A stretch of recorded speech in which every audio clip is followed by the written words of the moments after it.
Yay! Okay. Hi. It says we're live. Hello, everyone. I have Davaisha from Grapefry here with me, and I'm so excited. She's going to be with me for the first 2 hours or so. I have to mute the other screen. Whoops. And then Becca C. Smith will come for 2 hours, and then Tamara's going to come for 2 hours. So we're going to freaking crush today. Oh my gosh, so many people from so many places. Right? It's moving so fast. Slovakia, yeah. Oh, yeah. That's what the jumping of the comments, I always get so lost. But everyone, let us know what you're working on. Devasia, we were talking about this a little bit before the stream started, but what are you working on and what's your unique strategy that you're using? So I'm re-outlining my Grim Reaper story. It's a young adult kind of contemporary fantasy. And since I got stuck in the middle, I'm going to work away from the end. So I'm going to be outlining the epilogue now. Yeah. I was telling Devasia, I'm really excited to hear how this goes for her because if it goes really well, I think I might try that next time. I also just love the idea of a Grim Reaper story. Anything around death, I'm very interested in. Like, I know some stories I'll be writing and then death as like either an actual character or like a concept comes up even when I wasn't planning it. So yeah, and this one, it focuses a lot around death as like an entity. So I'm going to have to talk to you more about this later. For sure, because I have Project Death, which is also like death is an entity slash like being slash religion around it. So yeah, it poses some unique problems, but like some really cool stuff too. So yes, we will definitely have to discuss the death. Oh, yes, Angelica. I wonder if it's just a writer thing. I'm seeing so many of us that are obsessed with death. Yeah, we're all crazy. Also very true. Yeah, so then do you have Camp Nano goals or do you have like goals for today specifically? Well, my Camp Nano goal is to finish my outline because I feel like I've been working on it for an entirely too long. Yeah. So my goal is 42 chapters.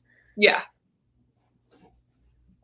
Oh, also, so okay, the goal is 42 chapters like to get to today or to like have in total today or just for camp is 42 chapters. Oh yeah, for camp. But today I'm just doing the epilogue. So yeah, okay, gotcha. Oh man, that's what how long have you been working on your outline for? And do you think you're more of like a plotter? So or is this I've been working on this outline since I'd say like March. yeah. I'm absolutely not a plotter. I need the structure, but my brain doesn't function that way. So it's so hard. I feel like we're very similar in our writing. Same. That's what I'm trying to be more of a plotter and like attempt to get the structure earlier on so I don't continue to run into the problems that I do every time I write a story. But oh my gosh, so many people. Lizelle's here, Lindsay's here, Regina's here. Hello. Yeah, everyone, let us know what your goals are. Hatchworthless, working on a 30,000 word middle grade novel. Best of luck to everyone. That's awesome. That's what middle grade is. Yes, yes. So I'm happy to be seeing more of it and to like hear more writers working on it. I feel like it's not as talked about usually. Mm-hmm. And do you have any genres or age ranges that you know you wouldn't write, Devasia? Or you're just like, that's not it for me?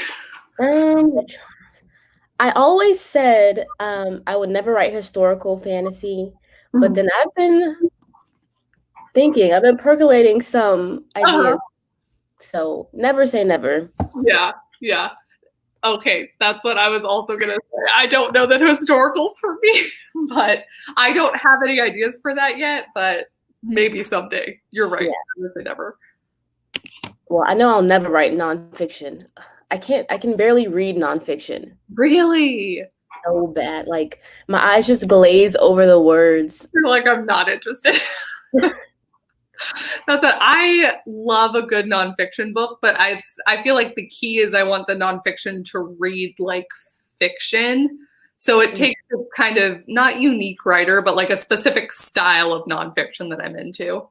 Yeah, maybe that's it for me because I don't know, I spent so long in like, you know, the schooling, like academia and psychology textbooks. It just turned me off of. So boring. Yeah.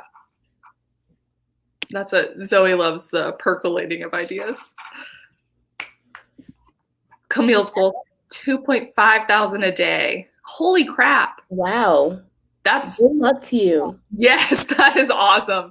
That definitely neither of us are trying to hit for the 2,500, but that is incredible. Megan prefers writing fantasy. Okay. Christina's with you on the nonfiction. You are not alone.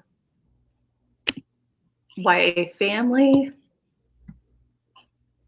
Okay, I love that. Love a good family drama. I do too, and and I love even I like family that you know, you struggle with, the ones that you feel an attachment to because you grew up with them or whatever, but I also love the found family stuff too. There's so many interesting dynamics that you can play around with regarding family. Love it.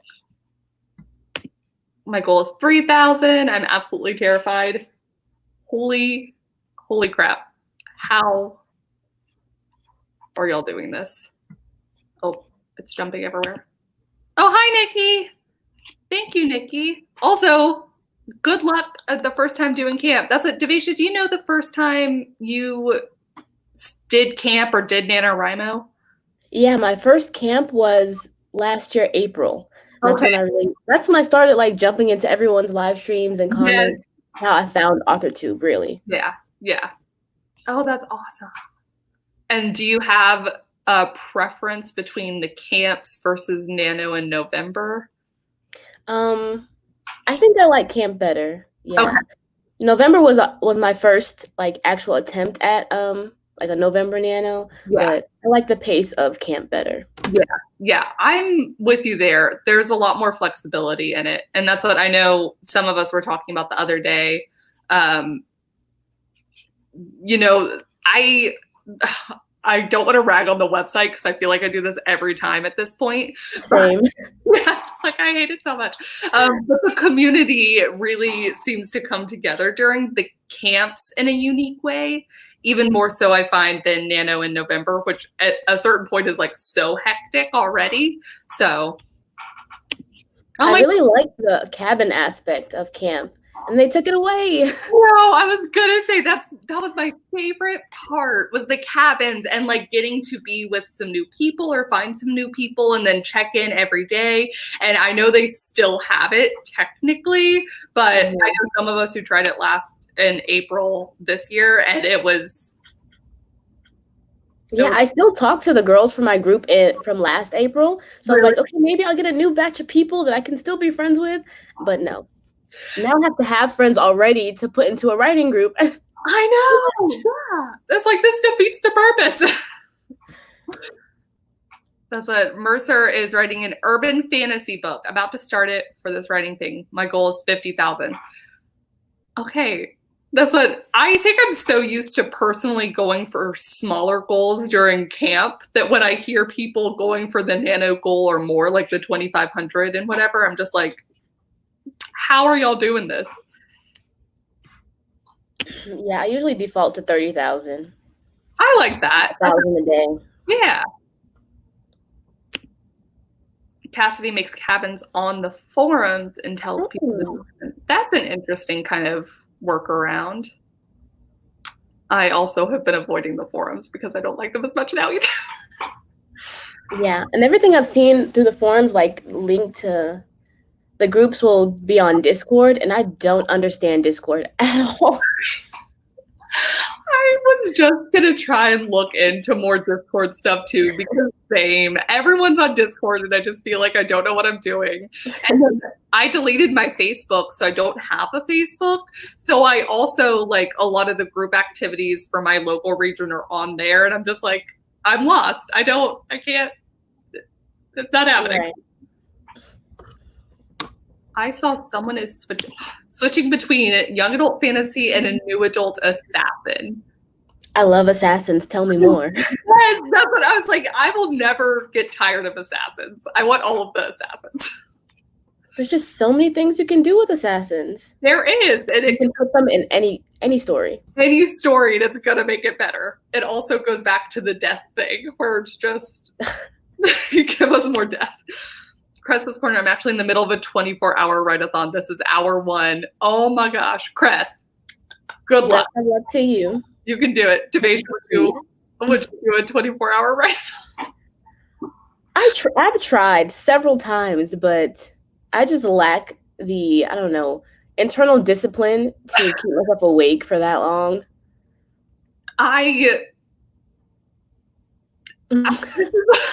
God, that was me like having flashbacks to all the terrible hours.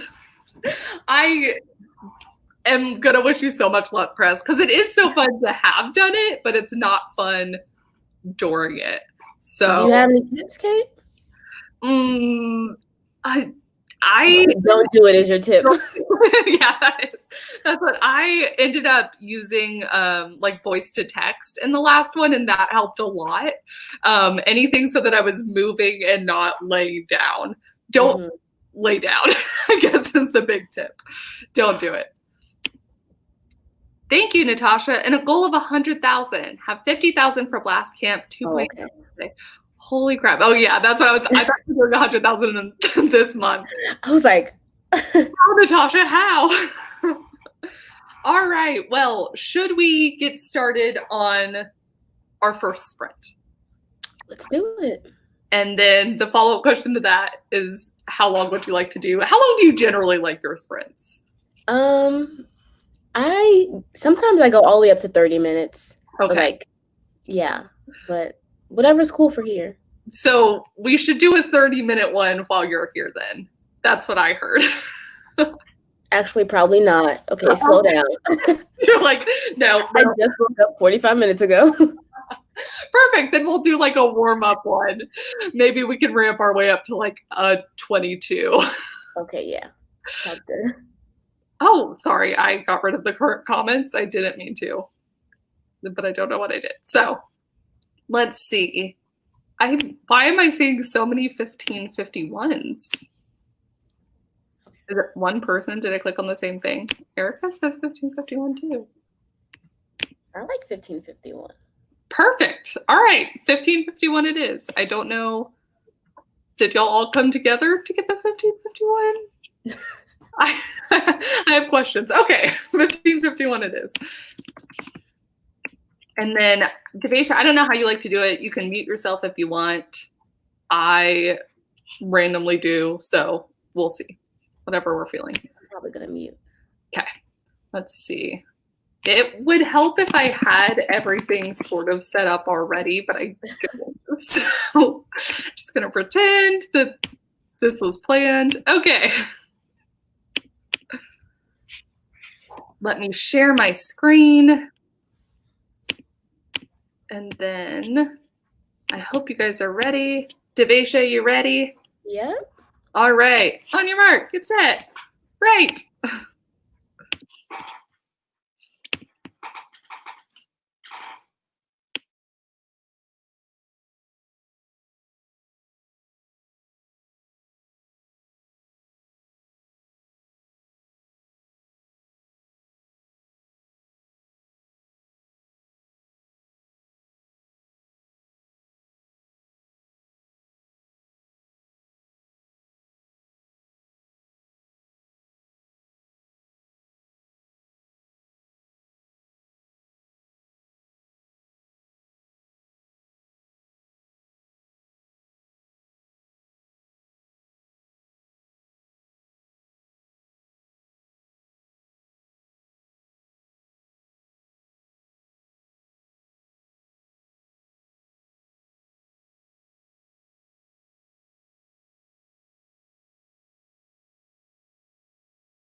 Ooh, time.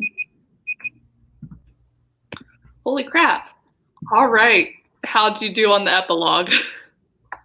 I got some good things in. I figured out a way to bridge this book to another book in the same world. Yeah. That is my favorite thing. Oh my gosh. So do you have it bridged anywhere else, or is it at the epilogue that it's bridged? There have been like mentions because in this book it deals with more like Wicca magic, and then the other book in the same world is like magic. Yeah. So there were like references to like magic as opposed to Wicca, but none Until like yeah. I think if I was reading your book and I'd read your other books before and I got to the end and the epilogue tied it together, I would be like, I think that's so cool. It's like the ultimate goal. Yeah, yeah.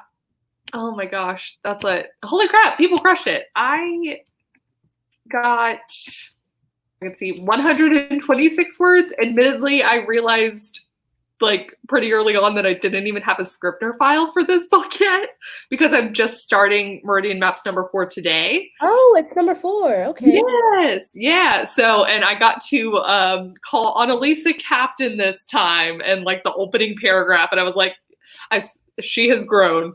She has grown. I'm so excited. Me too. 222 for Alice, 208, 307. Oh my gosh. Olivia, what did you do? Where's she at? Oh God, it jumped. Yeah. Oh my gosh. Okay. What? 1100? How? I don't know how, but how? I need to know how so you can tell us how. Somber, honey, I got distracted making a cartoon version of myself on Pit Crew. Oh, that's cool though. I've been trying to do that for like weeks. I don't know how to work the layers. Oh, that's what did you say in something? I really love all of your thumbnails for your videos. I always think it looks so great. And so, anyways, that's what I was thinking of with the Pit Crew. That's really cool. 308, 723, 200. Holy crap. Raven, I reread the opening image 3 times during this sprint. The opening image is really hard. Huh? I said it'd be like that sometimes. It really does. That's what, and because it's one that you really want to nail, kind of like I imagine the epilogue is here for you, just like the closing one that's supposed to be both sides and whatever. Like, I want to get it right. 236, 0.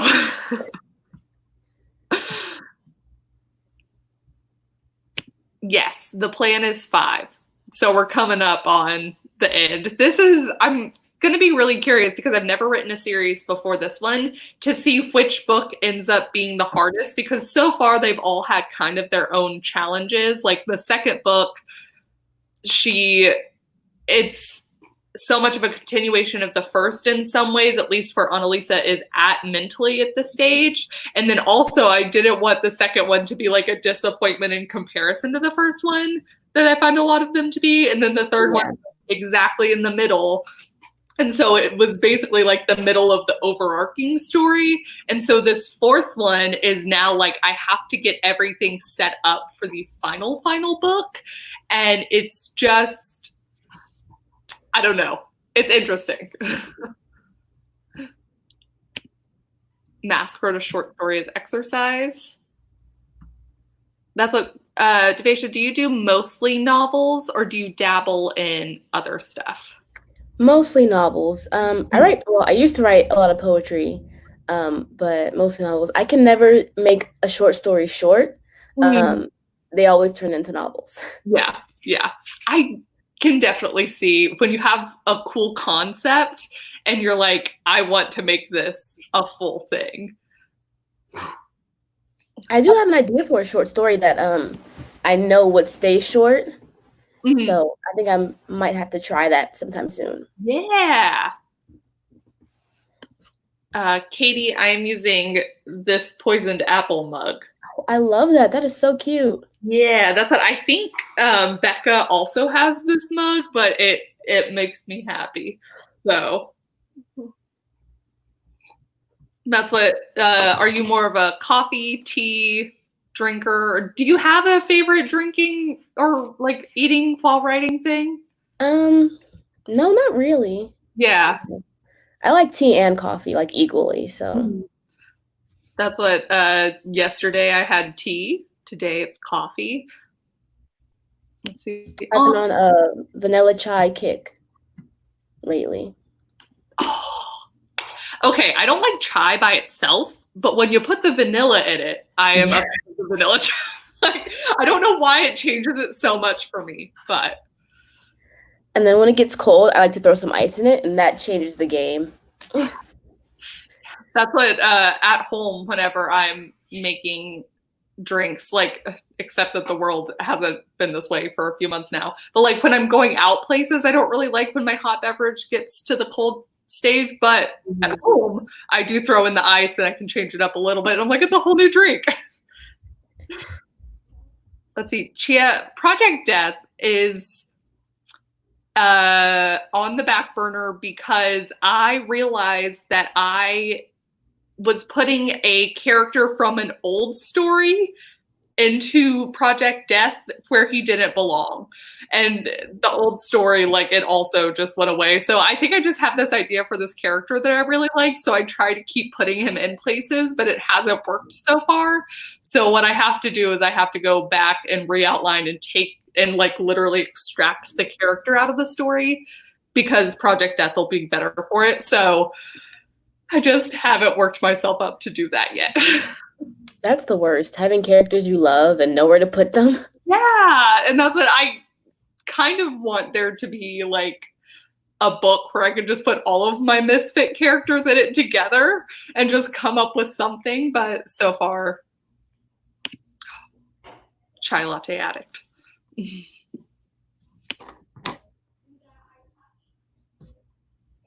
Mango juice monster. Oh, I mean, the amount of caffeine I consume, I should not judge anyone else, but like I'm not on the energy drink train. I used to be addicted to Monsters back in Really? like my Warped Tour era. Yeah. You've cut the addiction now. Like, yeah. Oh, someone asked about good tips for writing poetry. Do you have any tips for writing poetry? No, because I never really studied like poetry and the structure of it. And just, write what you feel in the moment. That's the type of poet I am. Yeah, yeah. Oh, chai lattes with cinnamon, nutmeg, and sweetener from Panera are delicious. It sounds good. When my husband sees me watching it on AuthorTube, he's like, she's the coffee one, right? Well, there we go. I am the coffee one. Let's see. I spotted someone. All of this chai, I did not realize. Okay. Oh, Lizelle. Okay. Lizelle says, I wish I knew how to make proper chai. I had some in London, loved it so much. Let me just say that I love following Lizelle's Instagram because all the food pictures, all of the food stories, it makes me hungry every time. I want to know though, because Lizelle worked on, you actually made your own tapioca. I'm pretty sure I watched her. Oh yeah, I saw that one. I have so many questions about how that worked because I want to attempt it, but I'm also like nervous that I'm going to screw it up.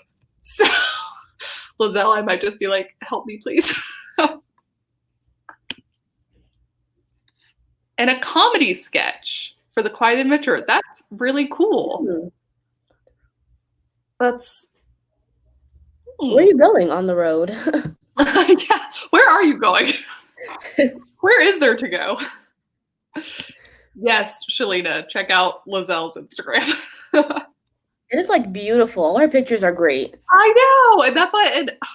Yeah, and they look so effortless too. Like. Yes, it's perfectly placed, all the food, and I'm just like, how is this amazing? I get like one good shot of my coffee, maybe, and it's also like just the coffee, and I'm like, I've done it. This is it. All right. Should we think about starting another sprint? Absolutely. Yes. And how long do we think if we're working up to like a 22-minute? We did 15 last time. How did that feel? Yeah, that was good. Yeah. Okay. So a little under 20, but I don't know if y'all heard the beeps. That was my coffee machine. But I was scared for like half a second there. Okay, Taylor, I see you. I'm never falling for the like over 60 seconds again. I was like, that math doesn't add up. Not happening. Okay, I like this one. 1717. That sounds good to me. And I say that every time. I don't have anything pulled up already, but it's okay. But I did have a question, Davaisha. When you're making your videos, do you ever script out part of your videos? I don't know why someone who said they were working on the comedy sketch reminded me of that, but no. oh. God, I'm so bad at videos. Like, I'm not prepared at all. So I'll just like, yeah, I remember this and this and that. And then sometimes it will be like 45 seconds of me, like the camera going and me staring out the window. Yeah. That's why I could never do, I know some people who just do their videos like straight through, and I could never do that because that's exactly what I'm like too. Or I do a different way to say something. No, I can't do it. Okay. Perfect. Okay. Yeah. Also, an album that was covering you. Dang it. Oh well. Yes. All right. Okay. Hopefully you guys are ready. Davaisha, are you ready? Yep. All right. On your mark. Get set. Great.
time. All right. How do you think that One sentence. one went? Let's see. That went by so fast. It did. That's what that one felt so much faster than the last one, even though it was technically like 2 more minutes. 389, it's a miracle. 168, 281. I am jumping kind of all over the place with the very specific scenes I know that need to happen. So I'm thinking next sprint, I might actually do some outlining of the rest of them to see if I can bridge what I know with what I don't. And then, I transferred my gibberish handwriting to my PowerPoint outline. A PowerPoint outline? Yes, this has been working like so well for me. So each slide of the PowerPoint is a chapter. And on each slide, it has the different point of views, but like in their own text box so that I can move it if I need to. Oh, I like that. I have never heard of anyone using PowerPoint that way, but that sounds kind of genius. It's been working so well. Yeah, that's what it's. That's one of the things that I have struggled with in the past was knowing where each character needed to be for certain things or for certain scenes or like what information needed to be revealed. So I think I do something similar where I have to like block it off in its own thing. So I really like that. Let's see. 277. Yes, all the DIY Scrivener-y-esque hacks. Yeah, I haven't figured out Scrivener yet, but Google Docs, I can give you some hacks. Google Docs, PowerPoint. Yeah. That's what my only thing with Google Docs is figuring out when it's like when the document's too big, I struggle sometimes. Oh, true. And that's my only complaint with Google Docs. Otherwise, it's great. It works really well for co-writing too. Everyone is on the PowerPoint train. Yes, do it. Let's see. Jessica just posted a video. I got an alert. Let's see. Amelia got half a page of handwritten notes. That's awesome. Measly 53 words. Got distracted because someone mentioned Pit Crew in the chat. 53 is not measly. It's a start. It is. Great. Yeah. I don't know what Pit Crew is, but I'm going to have to Google that now. I use PowerPoint for images of characters, scenes, and locations. Okay, so another good use of PowerPoint. That's what, Davaisha, do you use Pinterest or anything for that kind of stuff, or Canva? I know some people do layouts and stuff. I've done it a few times, but like not a consistent thing. Yeah. So I always like the idea of it, and I find something helpful when I do like make myself like a Spotify playlist for my story, but I rarely actually put in the time to do it. So, she did just post a video. My thing is that like the images in my head are so vivid that I can never find a picture that matches. Yeah. I have the same thing. YWriter. I have not heard. I used YWriter before I got Scrivener, and I really liked it. Oh. It's like a free version. Software. That is very cool. That's good to know. So now I can tell people if they don't want to pay for Scrivener or if it doesn't work, YWriter. Okay, Ruby says, for my fanfics, I always make an aesthetic for my characters and try to make spot. I do wonder if that could be easier for fanfics depending on what you're doing it of. Because like if the characters are potentially already there, you already have the images of the characters too. But I guess aesthetic is. I see how that's helpful. Dabble writer. Okay, Dabble writer, YWriter. Quill. I've never heard of that one. I haven't either. And then someone else mentioned Babisco. You know, at this point, you could really just be throwing out names for like a soda, and I would not know. Isn't a cookie? No, that's Nabisco. Nabisco? Yeah, but that's what I was thinking too. That's why I was like, y'all are just faking me out here. Oh, first off, what a great username. I'm Batman. I'm Batman. Spotify for every nano. That's awesome. Okay, and then, yeah. LibreOffice, because I'm a poor peasant. Oh, Haley, I don't know how to do that, but I always see other people doing that. So I need to learn. Izzy works on a typewriter. I've always wanted a typewriter. Me too. They look so cool. And then my sister-in-law actually has one, but I can't tell. I didn't ask to use it. I couldn't tell if it was more like an aesthetic thing because it's a very pretty typewriter, or if it was like a functioning, you could use it as a typewriter. Max Notes, yeah. I feel like there's just so many options for things. And Scrivener, yeah.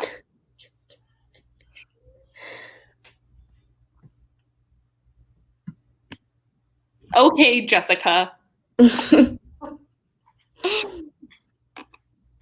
Oh, Regina, that's really interesting. I find as I get older that I need the visual aid in order to write decent descriptions.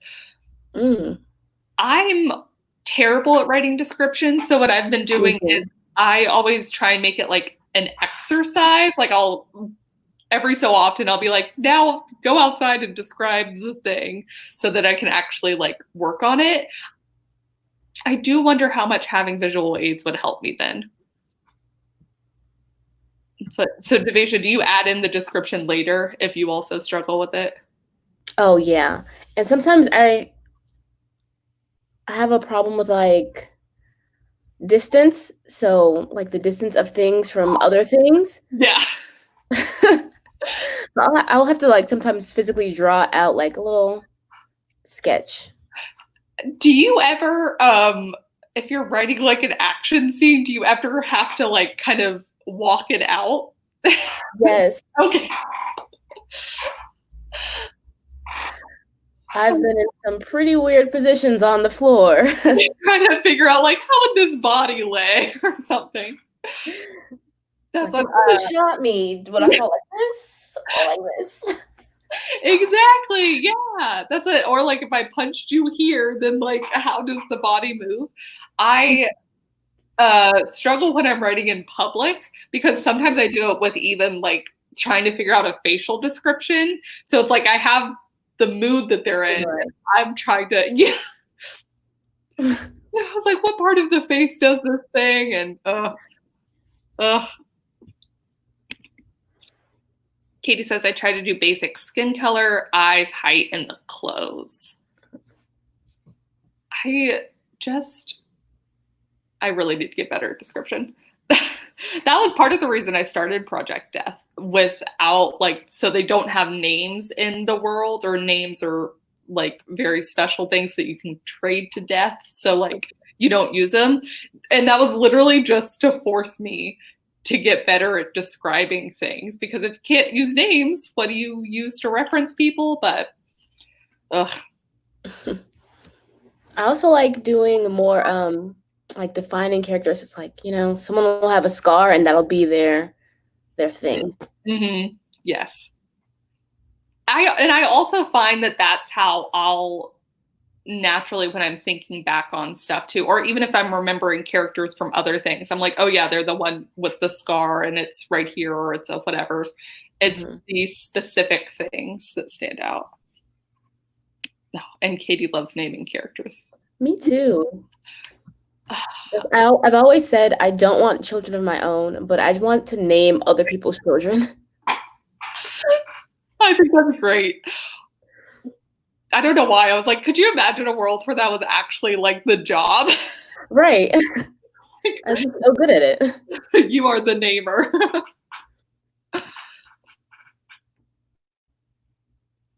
What? Live portrait maker does Head and Shoulders character. What? That's fascinating. Google that. Yeah. Jessica's over here also loves naming characters. Who are you people and how do you transfer your skills to me? Me and Phoebe. Not in it. Just come to me. I'll name all your characters. I will start doing that. I'll be like, Davaisha, please.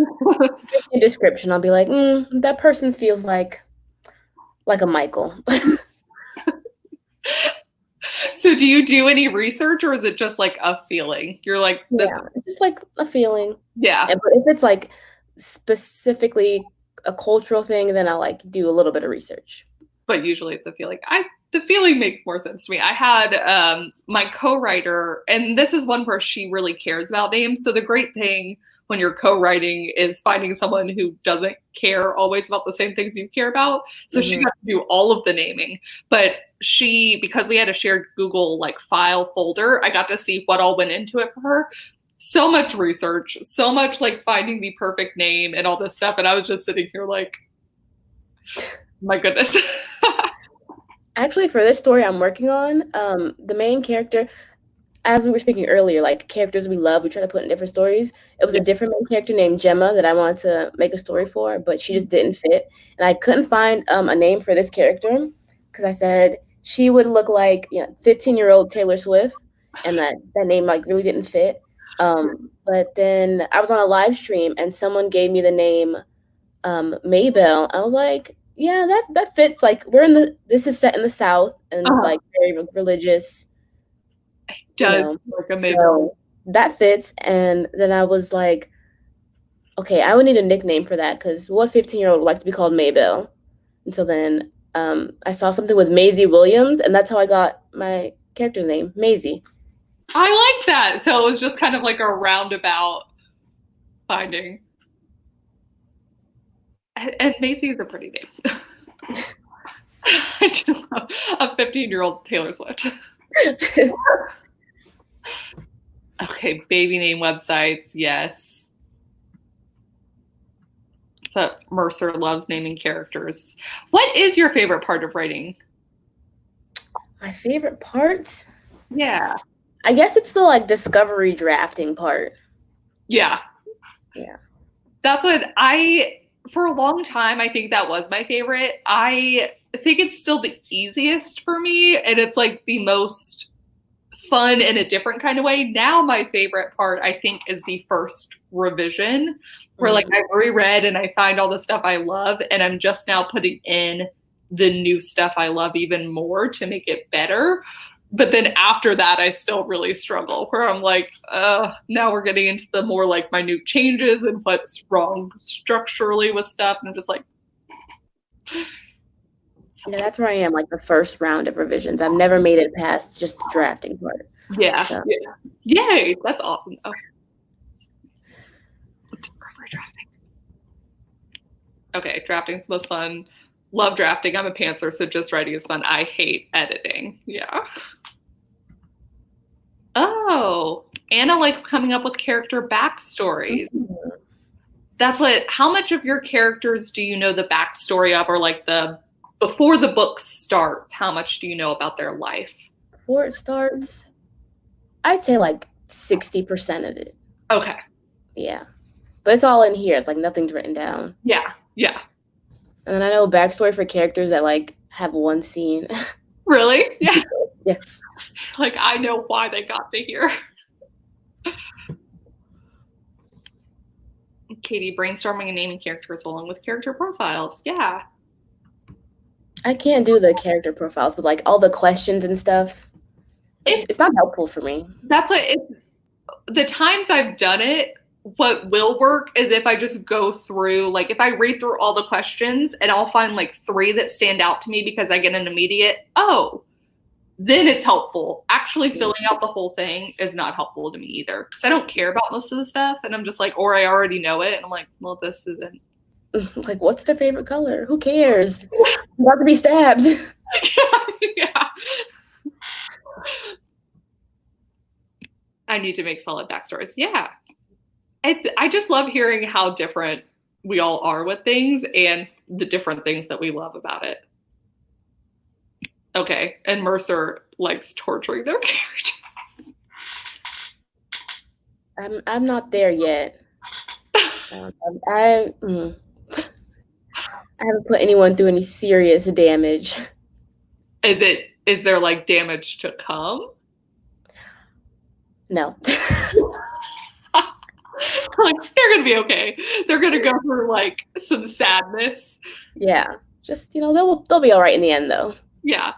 I'm a sucker for like a happy ending or like a promise of a happy ending. Like I don't need everything to be happy at the very end, but I want to know that they will be happy, if that makes sense.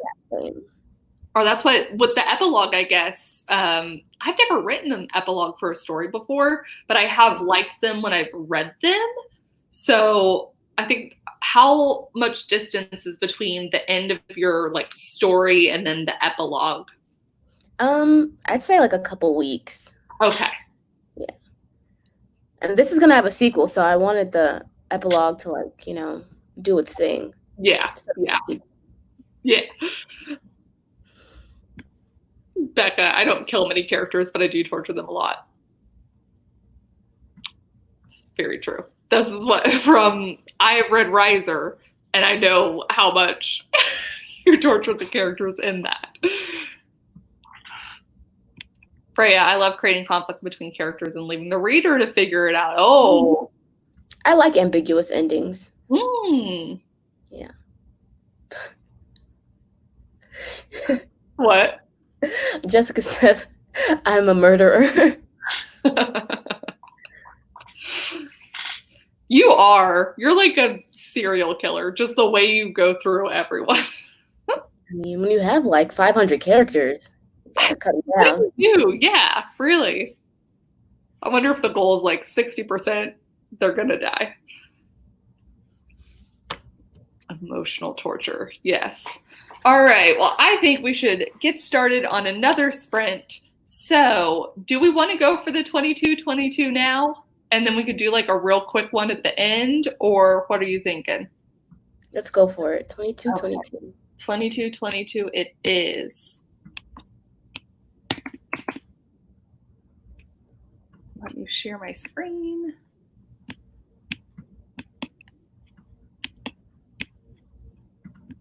All right.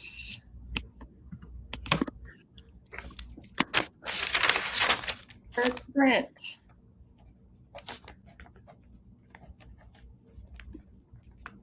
Hopefully y'all are ready. Davaisha, are you ready? I am ready. All right. Okay, guys, 22-22. Go.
fine. Okay. I just had to. You will be better for it. It makes a world of difference. I just love that so much. So Davaisha's influence. How did that sprint go for you? That one was a little harder. My stomach is really rumbling. Someone started making bacon. Oh, that's just rude, honestly. Right. But I got some good stuff. I've started chapter 42. And which was good because in that chapter, there's something that I need to reference in the epilogue. So I have to go back and put that in. Oh, I'm just so fascinated by this idea of working backwards. How did we decide to work from the beginning? I don't know. Because it makes a lot of sense. Well, I guess, you assume that's a natural order of things from beginning to end, but it does, but also as the writer, because you're taking someone on a journey and you need to know the ending, it also makes a lot of sense for me to go backwards and start with the ending as you're trying to piece it together. Mm-hmm. I'm just so fascinated by this. Let's see. Bailey's Writing World. I spent that time trying to research different wars. It's 1:10. Oh my God. I went to bed at 10:30 last night. And that was late for me. I was watching Jessica's Playing With Me video and I couldn't keep my eyes open. You're like, this is the sign. I know it. 600 for Reagan. Naomi passed 3,000. Holy crap. Way to go. Good job, Naomi. That's what Duke is chilling. I don't know why it's so hard for me to figure out which direction the camera is. But I spent part of the sprint petting him instead because I need some more coffee. So yeah, I spent part of it yelling at my sister to turn down the TV. What are you watching? Actually, they were playing Pac-Man. It was like, no, not so loud. That's amazing. God, I love Pac-Man. Some of those that do you have any shows that you're watching now? Because I just binge watched the first season of Dairy Girls on Netflix. Everyone had been talking about it and it's cute. It's good. It's funny. There's nothing I'm watching. I just finished the last season of Future Man on Hulu. I really love that show. It's so funny. I've heard such good things and I have not watched it yet. That's the one that has Josh Hutcherson in it, right? Mm-hmm. Okay. I need to start watching that. That might be my next one then. It is so funny. Yeah. Okay. Perfect. Yay. That's what I figured, Deja, you could also help me answer this one because any tips on starting an AuthorTube channel? So, Davaisha, when did you start yours? Was it around when you started camp also? No, I actually just started in November. Okay. Yeah. I did the AuthorTube newbie tag. And it was, in my opinion, it was bad. So I'd never posted it. And then I just jumped into making NaNoWriMo vlogs. I actually think that might be the better strategy now. I used to say do the AuthorTube newbie tag, but I personally haven't watched any of those in a while. I used to search it up randomly and watch it, but now it's just I kind of watch random writing vlogs and just whatever's recommended and I click on the next thing. So, and I think Nano's a good time because there's so many people here that, so many people to watch and check out and then more people to find you. So if you're worried about engagement, Nano's the best time because someone will engage with you. Yes. At least one person. Yes. Let's see. If anyone else has, that's what Minea. Oh, please tell me if I'm pronouncing your name wrong. I'm so sorry. Asks, that's a good question. I would love to be on AuthorTube, but honestly, the amount of editing I need to do is overwhelming. Editing is my favorite part, actually. I really like editing too. There's certain videos that I don't like editing, but usually I find editing to be really fun. It's actually the working myself up to film sometimes is less exciting.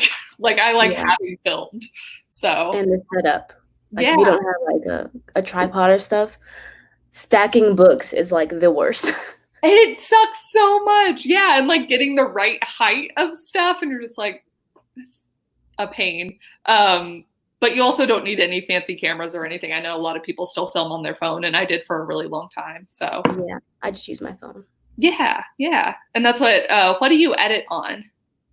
iMovie. Yeah, and that's what I do too. Yeah. So I know there's if you have a Mac, editing's so easy on iMovie. And then there's other editing software. Oh yeah.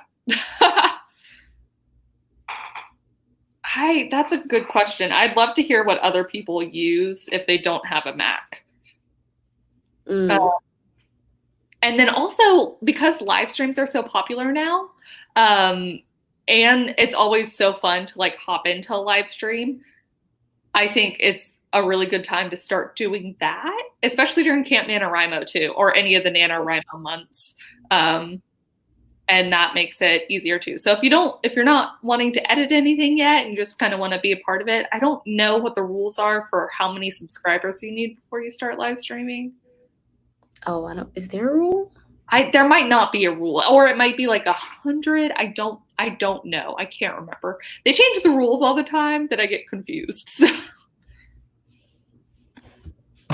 Oh, Lizzie says I want to make an author too, but since my background is videography and editing, I'm too much of a perfectionist. Mm. So this is the good, bad side. So like I think Davaisha has really great thumbnails. Alternatively, you could do what I do or had done for a long time and just like do a collage of pictures. Yeah, I love your thumbnails. Well, thanks. So it's like I think the great thing is that you have some people who are great at editing, but also it's definitely a community where you don't need to be good at editing at all. If you have like something fun to say, that's really it.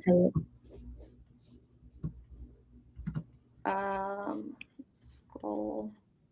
Okay. And this is the thing. I feel like the community is also really exploding right now too. I mean, or it has been for a while. And so it's kind of like why not now? Join us. Not now, then when? Is that a song? Is it a song?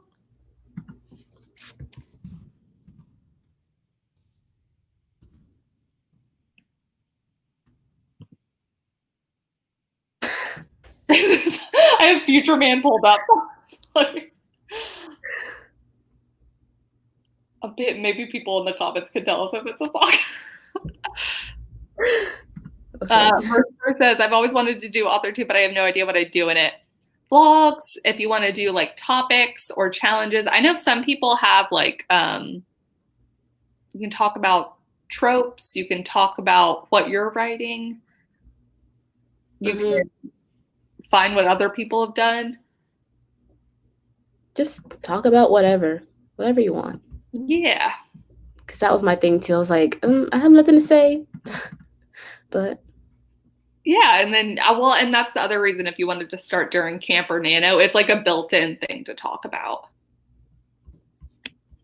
Ooh, okay. So since you're doing an epilogue, Davaisha, do you also have a prologue in your book? I do not have a prologue. Okay. Are they supposed to go hand in hand? No, I don't think they are. It's just in my head. I was like, oh yeah. I just started reading the 5th season.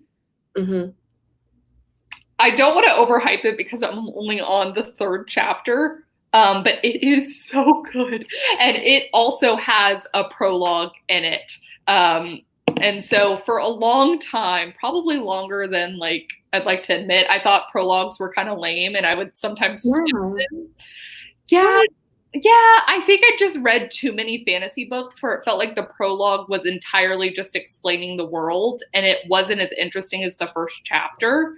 And so when I go back, it's like the prologue, I don't know. Anyways, now I read prologues and most I know I'm the worst kind of reader. I'm just skipping parts of the book. But it is still a good question on how you start one.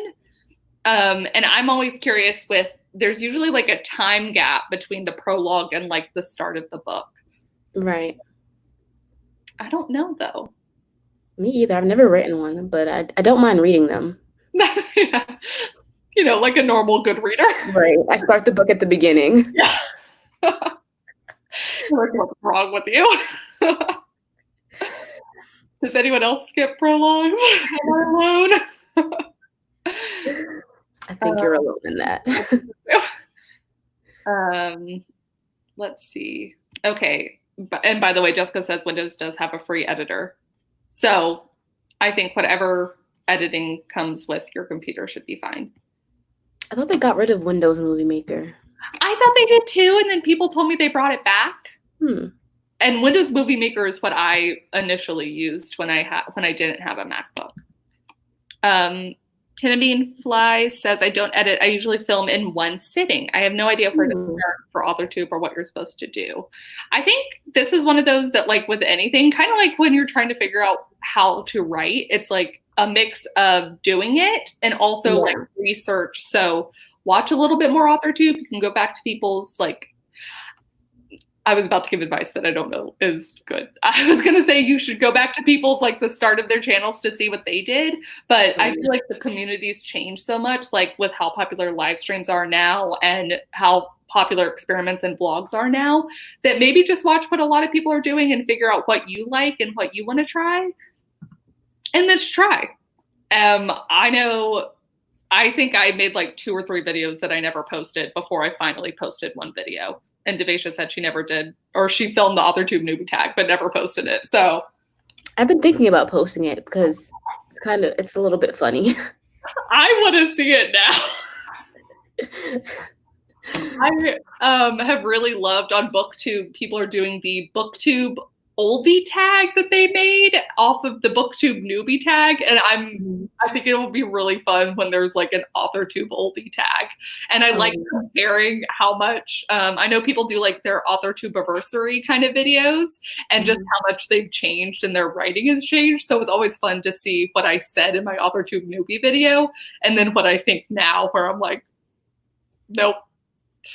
Okay, so here's a spoiler for my AuthorTube newbie tag video. I may have had a shot of tequila and nothing in the video. It's a little out there. I'm very excited. Davaisha's channel, Grapefry, is linked down below.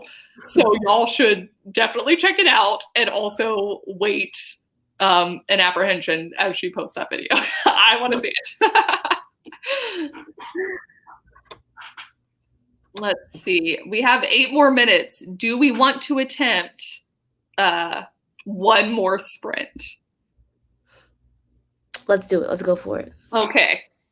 And I'm also going to, I see Becca's here. I'm going to send Becca the link. So if she just comes in halfway through the sprint, that's what we'll have it do. So I'm going to, this is the 4th sprint, a very quick sprint. And because I have full and complete power of how long we're doing this for, can do 8 minutes and 8 seconds. Okay, start. Me.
All right. That's it. We did it. Yay. Yay. And Becca has joined us. Hi, Becca. Oh. Unmute yourself, Becca. You're muted. Becca, no. Oh, she's dying, but she's muted still. I'm muted. It's so early for me. Oh my God. No. Hi. Hello. I love your background. Oh, thanks. I decided, because I had everything set up for my live last night with Hina and Tamara, and I was all like, I'm just gonna keep the green screen, and I'll find something fun to put on there. It makes my heart so happy and so sad at the same time. I just want to know. I know. Oh, it's yeah. like, well, we can go to Disneyland. We can pretend. That's what. How did you do on that last one? I got a good 5 minutes in, and then I came to a stopping point and tried to input my progress in the camp website, and I'm still trying to figure that out.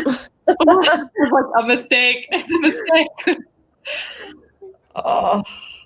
Dang. It looks like a lot of people did really well that time. Well, I want to say thank you, Davaisha, for joining us. I did in a comment link her channel. I'm the worst and it's in the description. The link is not in the description. So I will edit that once the video goes live. But I did math in the corner, 63 minutes and 38 seconds of sprints. So if y'all were with us, you got over an hour of writing or work in or piecing together your epilogue / 42.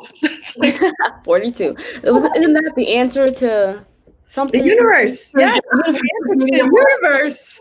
Yes. That's a good one to end on then. Yeah. Oh, that's so awesome. Thank you so much for having me. Yes, thank you so much for joining. I had so much fun. And I know you've done one stream in the past. Do you have plans to do any more in the future? Yes, I do. I'm thinking Monday mornings. We'll just have to see how that goes. Yes. Perfect. I was going to say that would be amazing for me if you I know. Like, as soon as you said that, I'm all like, yes. That is what I need the most help. Yeah. My next ones will be scheduled. I'll just figure that out. Yay! Thank you so much. And yes, so link down below or the name of the channel down below. Okay. I'm gonna quietly fade away. Gonna go get some again. Bye. Bye. It's like musical chairs. We're like it is, yes. In and out and in and out. That's so funny. I know, because Tamara was on my live last night and we're talking about we're gonna be on Kate's live tomorrow, but like crossing over. We're gonna be crossing paths. I know, yes. Just ships in the night. Yeah, it was funny because it was like I was joking. I was like, so Kate can do 6 full hours, but she's not making us do the 6 full hours. That's what I did not want to force that on anyone else. It's like, which I'd probably be up for, but it's like, it's a commitment, man. You're like, okay, I'm doing this. It is a commitment. And this also works really well for me because it's like, I feel rejuvenated again. So it's like for the 2 hours, right. 2 hours is the perfect amount of time. And I was like, I had Davaisha for 2 hours. That's great. And then the second that I might be getting tired, it's like, right. I have something new for 2 hours. And then it doesn't feel like 6 hours. It feels like 2 and 2.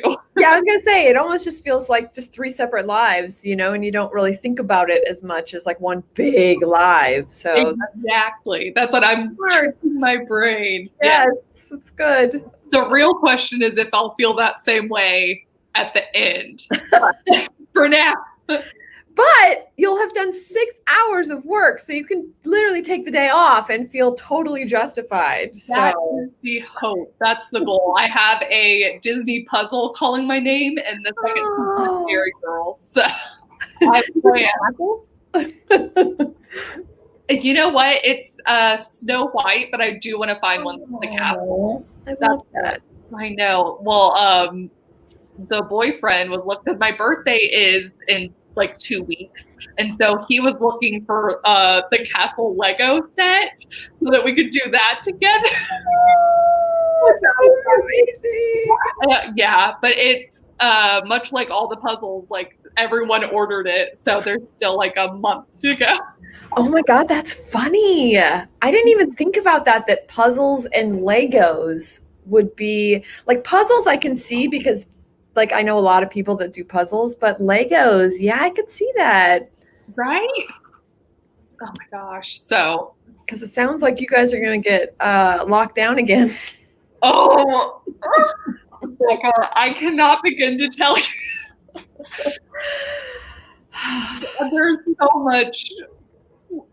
much I love about Texas. There's also so much I don't love about Texas. Oh, and it's so funny, especially because I've been spending a lot of time in San Antonio, but also where my parents live in Bernie. They just sent out the message that's like, y'all should wear masks because Bernie, no one was wearing masks. They weren't required. And I'm just like, so that's what it's now. I really know that people are finally taking it seriously if Bernie is shutting down. Oh God. I know, but we've been required to wear masks here the entire time and no one does. Really? Except for me. It's not that hard though. That's the part that everyone. I don't know. People are so, I mean, I say no one, that's not true. I mean, there's like a lot of people that do, but it's just like when you're taking a walk or something, it's just so many people out there that just aren't, you know, and you're like, okay, just stay away. Yeah, that's what not 6 feet, but like 20 feet. Please and it's getting worse. Like, it's like, hello, anyway. Anyway, why don't you read prologues? You know what? I'm pretty sure now that I'm thinking about it that, because Riser, you have a prologue in? Well, I have a chapter 0. That's the trick. Okay. Yeah. I was going to say, I think that marked the time that I got back into reading prologue. And part of it was because you called it a chapter 0. And I think something in my brain was finally like, if I just look at these as all chapter 0. So I think I just got burned on a couple fantasy books. It's funny. Like, I don't know.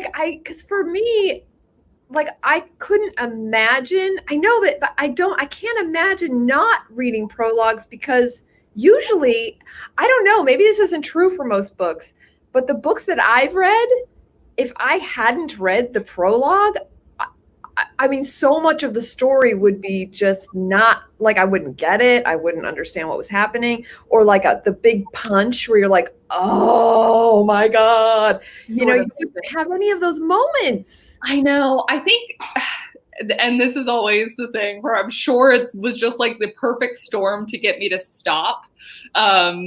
Oh, okay. But I'd also like 2 published fantasy books. And then I think I was reading, I think I was beta reading for some friends and people who would put prologues in.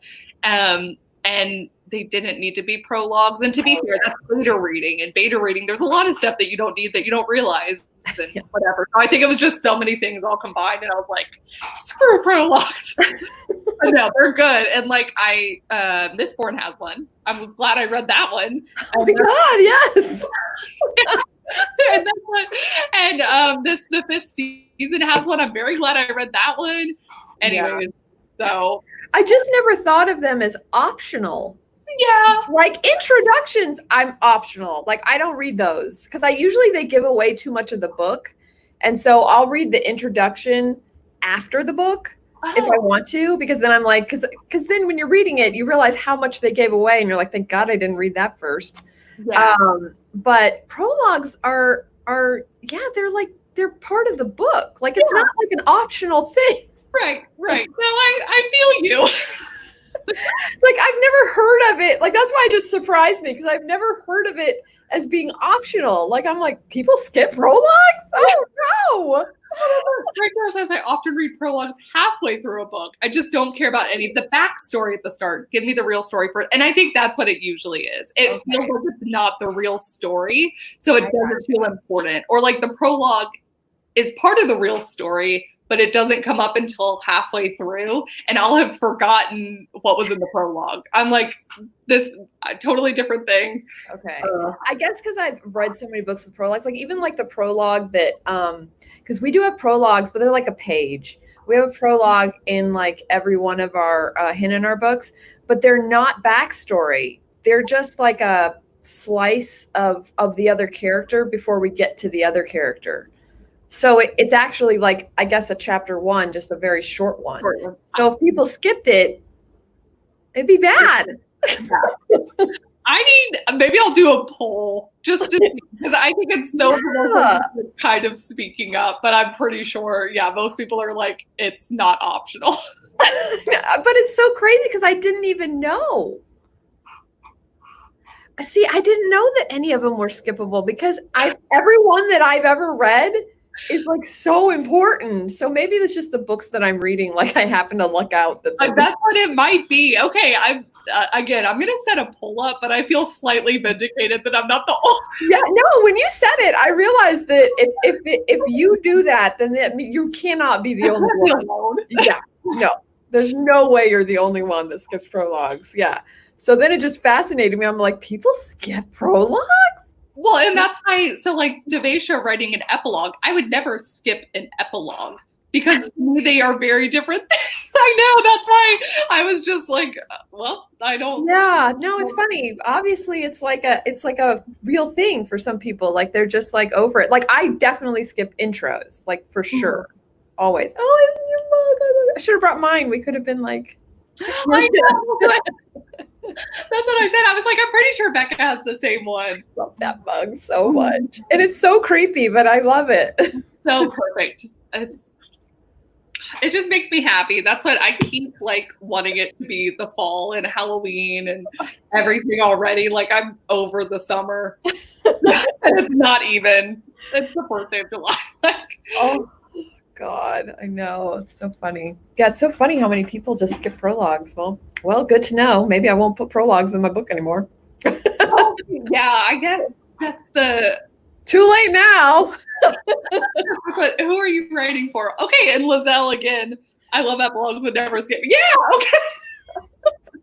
This is a thing. Maybe this is an age thing. I don't know. I never know.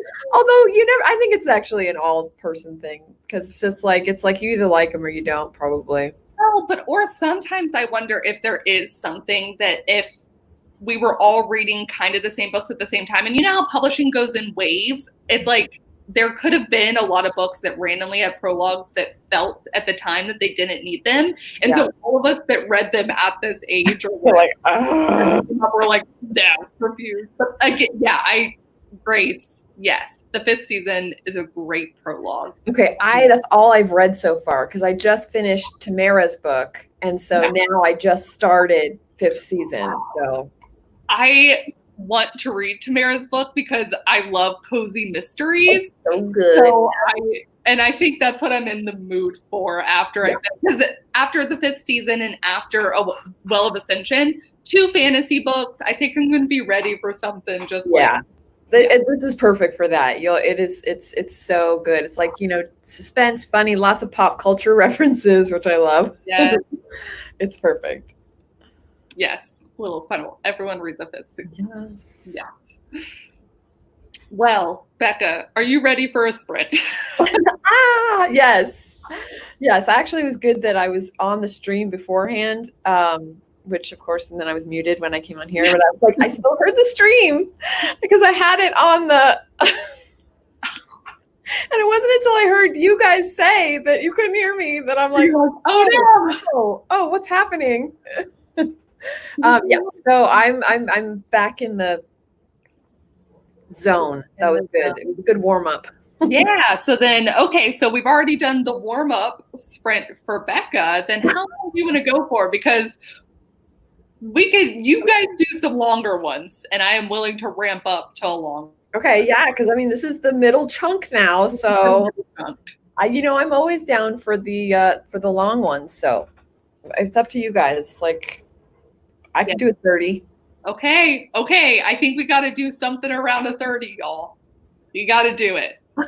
Also, I love your NaNoWriMo shirt. It's the same one as and I had this too.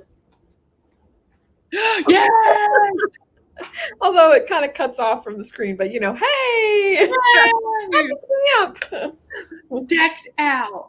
It doesn't really stay on. It's like it's made for a child, and it is like hard plastic. It was like Stefan's as a kid, and I'm all like, hey, that's kind of perfect. Yeah. So this is where I'm feeling too. Okay, I'm gonna see if I can pull it up. Because except that I can't actually, it jumped and I don't know where it is. So I like the idea of a 33-33 or a Pomodoro 25. So these are the 2 kind of things I'm vibing with. What do you think? Well, let's do one and then the other. So just let's go like boom. All of the writing in. So we're going to do the 33-33 first, so that I feel I've accomplished the hard one. Yes, let's do it. I also definitely X'd out of my timer at some point. Don't know when that happened. Okay. Let's see. Let me share my screen.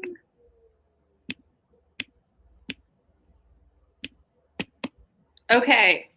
Hopefully y'all are ready. Becca, are you ready? I'm ready, I think. Yay. That's how I feel. Okay. 1, 2, 3. Lots of 3s. Go.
All right.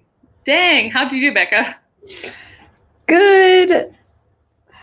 No, it's good. It's just her chapter's shorter than I expected. Oh, interesting. Which one?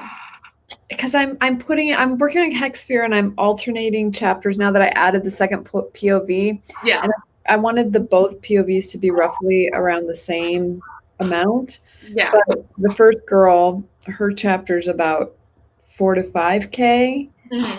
And I'm at like 3K with the second POV. And for the first chapter that we're introduced to her, I feel like it should be the same, you know, like intro. Yeah.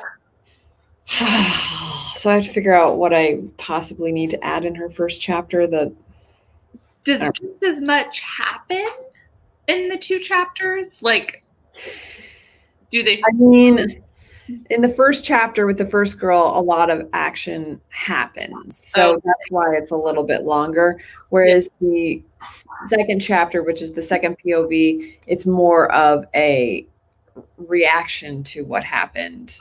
Does that make sense? Yes. Yeah. So I don't know. I'm sure there's some back history I maybe could put in there, but I just didn't want to reveal everything so quickly, you know? Yes, I do understand that. So it's good, but I'm like, a part of me is just like, this is the first draft. Just keep it short. It's fine. Move on. Yeah. I can't. And that's what I know we've talked about this before, but it really does feel like beginnings and endings are often the ones where I'm like, I just want to nail it. The rest of the book, I'm pretty good about being, move on. You'll be fine. I know. You're like, but yeah, it's like, this is the first time we're meeting her, you know? Yeah. Anyway, how'd you do? I did pretty good. I finished one of the scenes that I already knew. I still need to go back and like try and bridge the gaps, like kind of map it out more. But I was just like, oh, I'll just finish the scenes that I'm sure of. So, and it was like a cute, sad one was the vibe. So, yes. I like that. Yeah. So Eve got 500. Sydney got 720. I also took Duke outside and he's just kind of wandering right now. He's been doing so good sleeping, and then like I went to get some water, and then because we have the little puppy gate now, if I come back, he thinks that he should get up. So anyway, now he's just kind of doing it right now. Eric got 100. Lizelle made and ate breakfast, then switched to revising a project. So for a chapter. That is awesome. Yay. So that's what I'm thinking about lunch. I was like, at some point, one of these sprints, maybe the 25-minute one, cut into that time a little bit. Yeah. 989 for Aiden because I had to stop and design some sigils for this chapter and having wrist problems again. Oh, that's such a bummer though. That's a lot. I don't know. Well, and I know because I'm just thinking of things to binge watch. And I saw that the Psych movie is coming out. So you said you started rewatching. I know. I stopped rewatching it though because it wasn't. You never get like that where it wasn't the mood that I was in. Yes. You know. Yeah. I was like. Oh, sorry. I was just gonna say it's like I thought it was, but it just wasn't. So yeah. Well, that's what, especially for rewatches, there's like a perfect kind of mood that I'm looking for. So I feel exactly. Yeah, I found the perfect balance between a rewatch of White Collar and a rewatch of Alias. I get my comedy kind of like caper, shenanigans from White Collar, and then I get my full on like assassin, from Alias. It's a perfect combo in my quarantine life right now. Yes. Yeah. That's it. I think I need to try Alias. I never watched that one. Ooh, it's good. I love it. I mean, but I love a lot of things, so. Tamara also loves Alias. Let's see.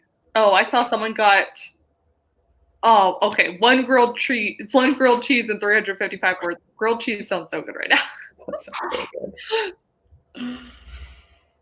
let's see. Ooh, lots of Alias fans too. Yeah. Oh, and White Collar fans too. Yeah, they're such good shows. And it's just like, sometimes for me, I'm like that with reading as well. Like sometimes you just need a good rewatch or a reread of something. It just brings back all these like good feelings. Yeah, that's good. I don't know who I was talking to last, but it might have been Jessica, but we were saying how when you're in a reading slump, the best thing I can do to get out of that is reread an old favorite. Yeah. Because then I'm like, I'm in it now. I can do it again. Yeah, 100%. That's what.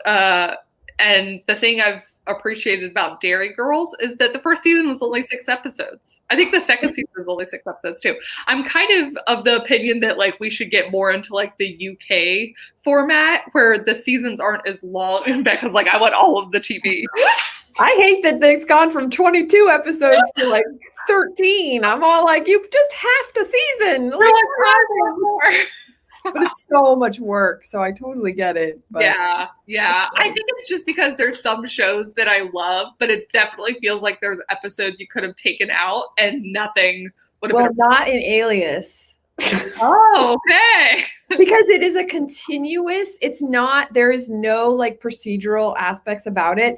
There's definitely, okay, there's definitely a couple episodes where, because the show never did well. It just never did for some reason.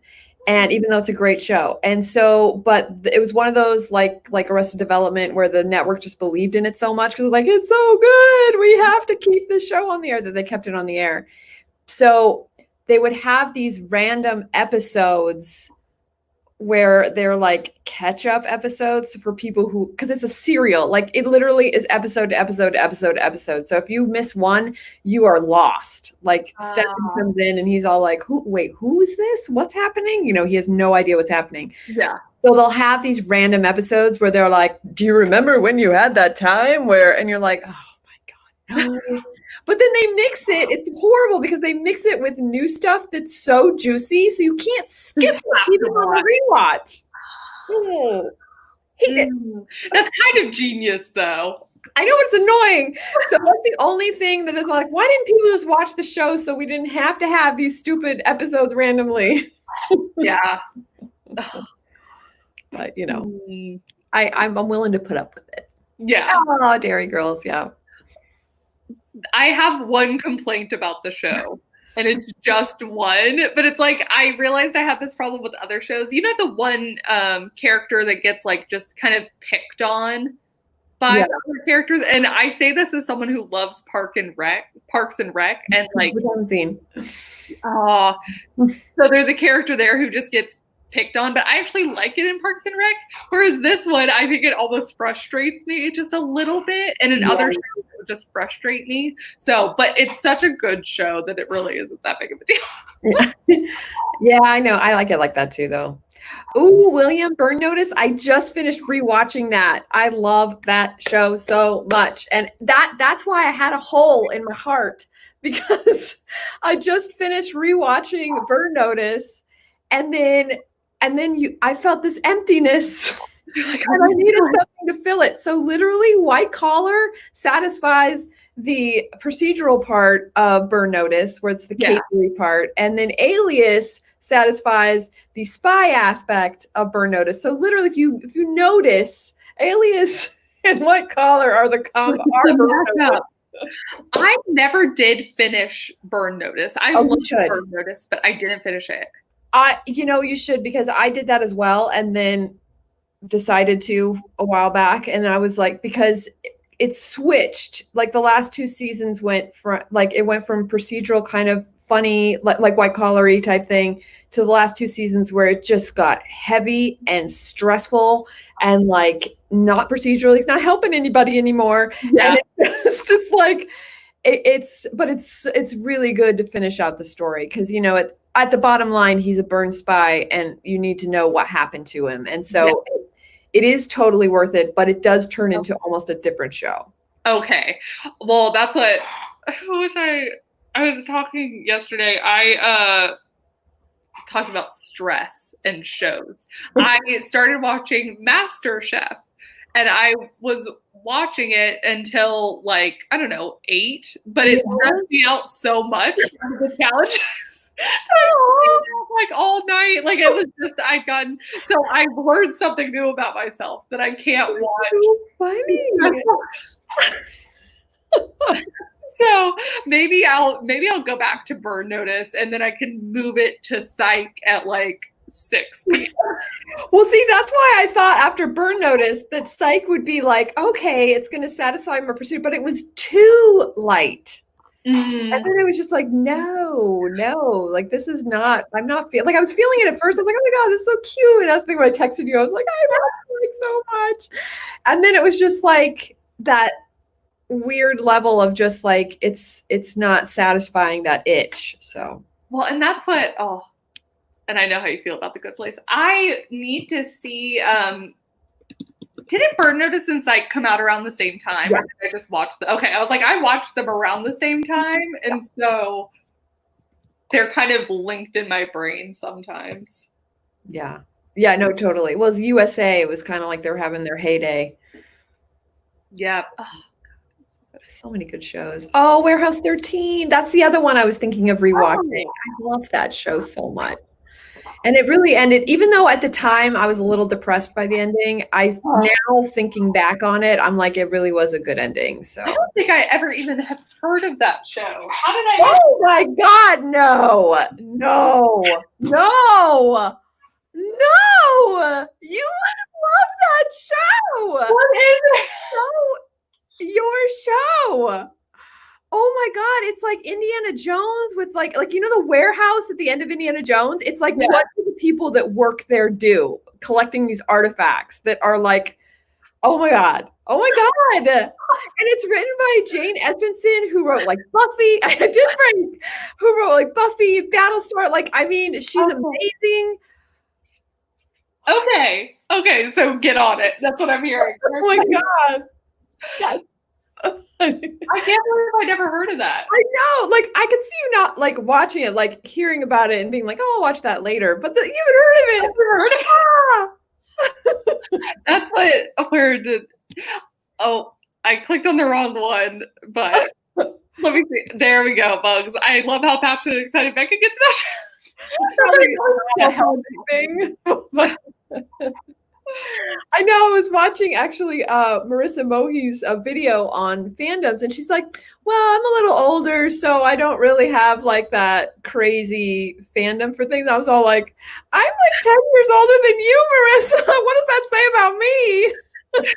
Fandom knows no age. I'm like, oh. Oh man, okay. And this is the other one I haven't watched, the X-Files, but the plus side is that I've heard of the X-Files. You have heard of it. It's cool. No, I like X-Files. I do. But it was definitely, unfortunately, it was one of those shows that my sister was super into. And you know how when your sister's super into something, you're like, it's okay. And then I got into it later and I'm like, all right, she was right. It was really good. But it doesn't have the same, you know. Yeah, that's what I think. That's so funny because the relationships I had with my brothers was like, if I liked something, they were like, it became their thing. Like it very quickly was like, we all liked it. Like it's adorable now, but as a kid, you're just like, let me have this alone. It's like total opposite with me and my sister. It's like, she's like, I like X-Files. I'm like, ew.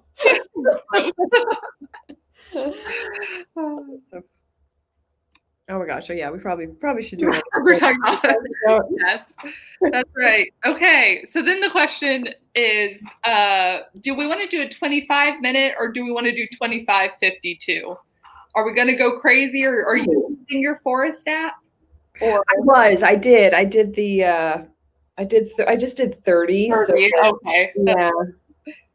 But I'm fine with I mean, because could just do the 25 and then is that what you're saying? Yeah, I was just trying to figure out if it would be easier for people to do 25 or 25:52 if they're doing Forest, but immediately. Yeah. Oh yes, I am the younger sister. Is it obvious by that? Okay, 25 minutes it is. Okay.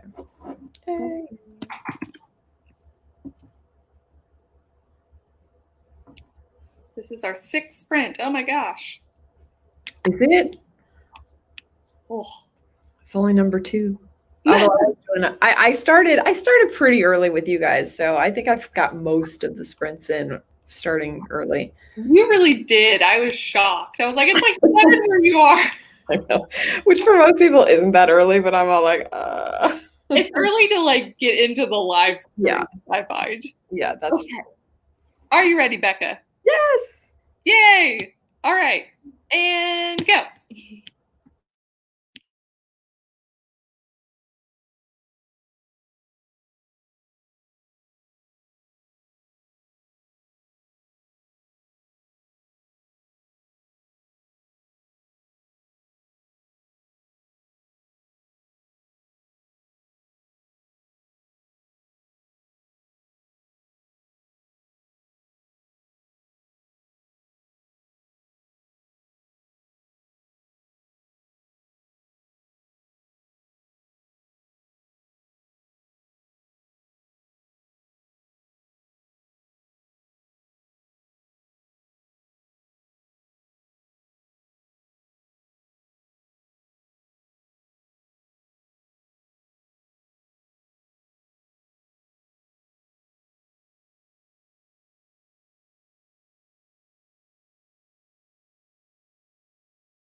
Oh, I got That's a it.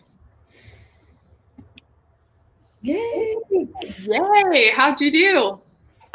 Good. I figured out what to add. Oh, yay! That's the best. I have no idea how long it will last, so I don't know if it'll really help much, but it'll be better. Well, it helps a little bit, and that's what matters. Exactly. So it's 60 for Sam. Christine got 41. Dang. This was not my most productive sprint. And here's the thing. We started talking TV shows, and the chat continued to talk TV shows. And as it turns out, they're bringing Leverage back. I love Leverage. Did not realize it. Spiraled a little bit. I love Timothy Hutton, so I'm kind of bummed that he's not going to be in it. But yeah, that's what I think. I'm not a huge Noah Wyle fan. Like, I liked him in Librarians, but even that kind of went off the rails at some point. So yeah, I gotta look up. Yeah, I'm curious. It'll be interesting. Yeah. Becca's like, will it? Like, I like it when they fully reboot. Then you're like, yeah. That's true. He's like their center. Like, he was the reason for the show. So it's like, now he's not in it. It's like, oh, you want the whole gang to be back together. I know. I'll be interested to see how the dynamic with the characters in the cast works with things. But I love to. Yeah. So you're right. What I really want is the exact same thing I liked before. I know, just bring it back. Phoebe got 411. Way to go, Phoebe! I also started bribing myself with Reese's Pieces, so I think. Reward. Yes. We're talking about leverage. We're talking about leverage. Yes. Yeah. Really hard on that Google searching. Naomi got 5,000. Dang! Wow. Holy crap. That's amazing. Still love the background. Oh, I know. I got to get more of these too. This one was like perfect. Like, I think it was made for Zoom. Really? I think so. Yeah. And then I remember for Zoom though, Stefan made one that clouds actually move. You can't do that on StreamYard. No. That's what I haven't had to download Zoom yet because everyone that I know has just been using like different other stuff. So just like Skype and stuff. Yeah. Yeah. It seems to be more like a work thing. Yeah. Yeah. Whoa, God, everyone did so well. I haven't been counting my words, so I don't know how many words I got. You know, sometimes it's nice just to count by like plot points, I guess. Yeah. Accomplished. I think and especially because I'm adding stuff into this chapter. I mean, I'm still writing the chapter, but it's like I'm more about trying to get to that end word count goal than the actual like words that I'm writing kind of thing. Yeah, that's what and I know for me at this point, it's like even the camp website, I don't have particular word goals. I just said, I'm going to see day by day if I think that I earned myself one whole word. And I think I'm going to earn the word today. Yeah, I put 31 words as my goal. So okay, I gotcha. Yeah, I think I put 30,000 because I wanted to finish the draft, but I'm not counting. Yeah. I don't even know if I'm going to go on the website, to be honest, but I still filled it out. I still put it in. I was like, I'm going to do it. It's part of the fun to like fill it out, but I'm with you. I don't often return to it anymore.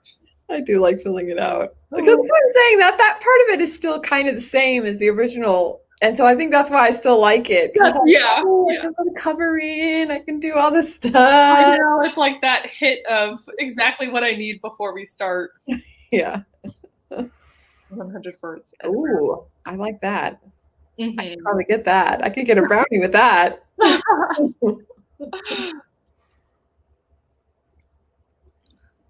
see. There's an agency in California doing Zoom babysitting. That's insane. How does that work? That seems like, wait, don't get into that. I don't know how that. I don't know how that would work. I'm so curious now. Yeah. It's definitely one of those that makes me think about like the wave of the future and how different our world is going to seem. Yeah, remember I still think they do it, but like in some movie theaters where there's no tellers, there's just the machines. Have you seen those? Yeah, and you're just like, this is the future. To be fair, I always go up to the machine now if they have. I'm saying it is the future. It's like for people that don't want to interact with other people. Well, and it's terrible because for me, it's like I want a little bit of interaction. Like I miss my coffee shops. Yeah. Oh my God. I almost swallowed my own hair and choked on it. It's fine. Oh, terrible. Your hair's so long. I know. It was. I think that's how I could tell. It was just slowly getting stuck. And I was like, no. Oh man. But I miss my coffee shops, but my least favorite part of going to them was like having to interact and pay for stuff. Like I'm gonna sit and observe and like be around, but I don't necessarily like want to talk. So no, same. I know. I don't see, like, at least where I'm at, I don't see it changing. Like for a long time, like at least another year. Well, and this is what I've been joking about because Texas, I think people would just riot, but also like if it doesn't change or they just don't care, which then leads to what we're having now. Exactly. And they're going to get the message eventually. I don't know. Yeah, I think it's like the problem is that, well, it's not a problem. It's good that like massive people aren't dying from this, but there is a lot of people that are dying from it. But the thing is if you don't know somebody personally, I think people immediately get that like, oh, well, it's just the flu. It's just this and da, da, da. And it's like, no, you don't know how it's going to react to your personal body chemistry. Yeah. You may be young, you may be healthy. It could still kill you. Mm-hmm. Like these are dangers. And I think people are just like, if it's not directly happening to them, like someone they know personally, it's easy to dismiss, I think. Mm-hmm. Yep. Well, and I mean, because at the beginning, this is going to be the interesting thing. Like, when is the beginning at this point? But at the beginning, my grandma had to go to the hospital. And so it was a much different experience with that because of Corona and everything. And so it's not just, the deaths from it, but also, and then it always made me so sad that people who had weren't able to go to funerals and stuff like that. There's so many people being affected by this in ways that. Yeah, I've had 2 family friends die, not of Corona, but die in the last couple months. And no one's able to go to the funeral. It was devastating. Yeah. And that's what grieving's going to be so different. And I have no idea what it's like for young kids seeing all of this and going through it. There's a lot of questions. Yeah. Pretty crazy. Yeah. That's what I always feel like in some ways. I'm like, I want a distraction from this, but it's also like, you can't not talk about it. I know. Like, no, it's like the world. It's not just like your local area. It's like, something that's happening. Yeah. It's just insane.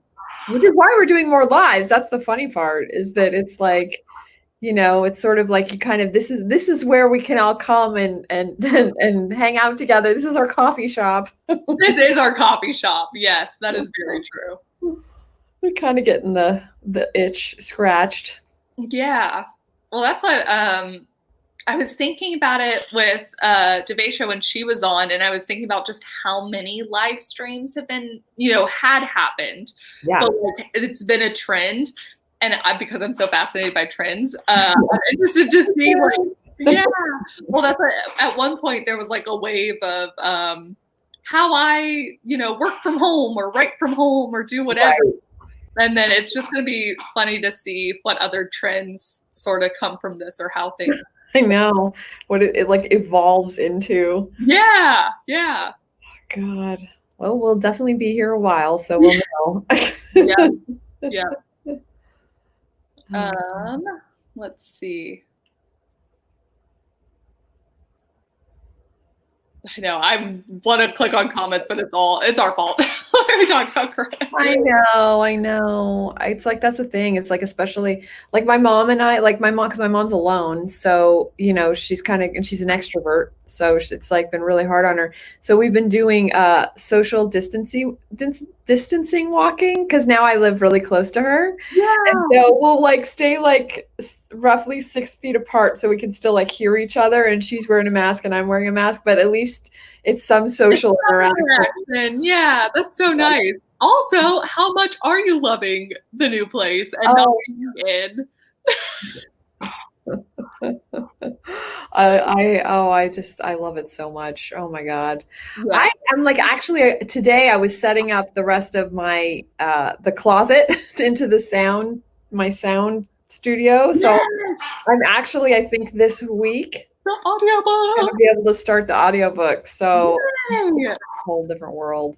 The only thing is that it's apartment living, and even though this is a concrete building and the sound is really good, like definitely, you know, pretty much wipes out everything, we do have a couple of neighbors that listen to music, and so it's not loud, but it's a little bit of the bass, like a, and I have like that thing where little noises just, but it is what it is. What can you do? It's not like we didn't hear everything when we were in the RV. So yeah, that's very true. Yeah, it's an improvement already, but yeah. So, and when we were in a house, it was worse because we had neighbors that karaoke'd every night. So it was like till like 3 a.m, and you're just like, so it's not like that. Like, yeah. It's actually like at 10 p.m. they have to turn, you know, so it's fine. Like I'm literally like, I have no other gripes, but that is like the only one thing that's all like, it would have been so perfect. And it is quiet. Like, it's so funny. Like people came in here, they probably would be like, what are you talking about? I don't hear anything. Like you know how when some people, when they hear a ticking clock and you don't hear it, and you're like, what are you talking about? But then you listen and suddenly it's like click, click. It's all you can. And then it's all you can hear. Yeah. So it's not bad by any means. It's just once you hear it. Well, and also if you're wanting to record audiobooks, like that's one where you're really trying to get the sound to be. Luckily, this closet, I don't even know why though, thank God, hear nothing. It is like literally like a chamber of nothingness. I'm just like, oh, I can't believe about Phoebe, I'm so sensitive to sounds. I hate clocks and watches ticking. Yeah, that's what I was telling someone about. My freshman year roommate in college, her family was living all over the place, and she had individual clocks to represent each of them. Like that was what her family did, because it was a big family, and so they had it at home. She wanted to have it there. And it was just, and the problem is that they didn't tick at the same time. So it would be like tick, tick, tick, tick, and it was just I would have died. I would have died. It's so funny because it's back to what you said at first. Like I didn't really notice it, like because you're still getting used to the dorm sounds and like all this stuff. But halfway through the semester, it clicked in, and it was like every night from then on out. And so I started sleeping with headphones and stuff because I felt like it was too long. I couldn't ask her to take them out after half a semester. Be like, by the way, I finally heard your clocks and I can't stand them. Yeah. Oh gosh, it was terrible. Anyways. Oh, God, it's so funny though. I would have died. It is the chamber of audiobooks. Amazing. Well, that's what. So everyone, I really loved. I really loved your old videos where you talked about making the audiobooks. I think you did 1 or 2, and you were talking about your cousin had thought about your friend. Yeah, cousin.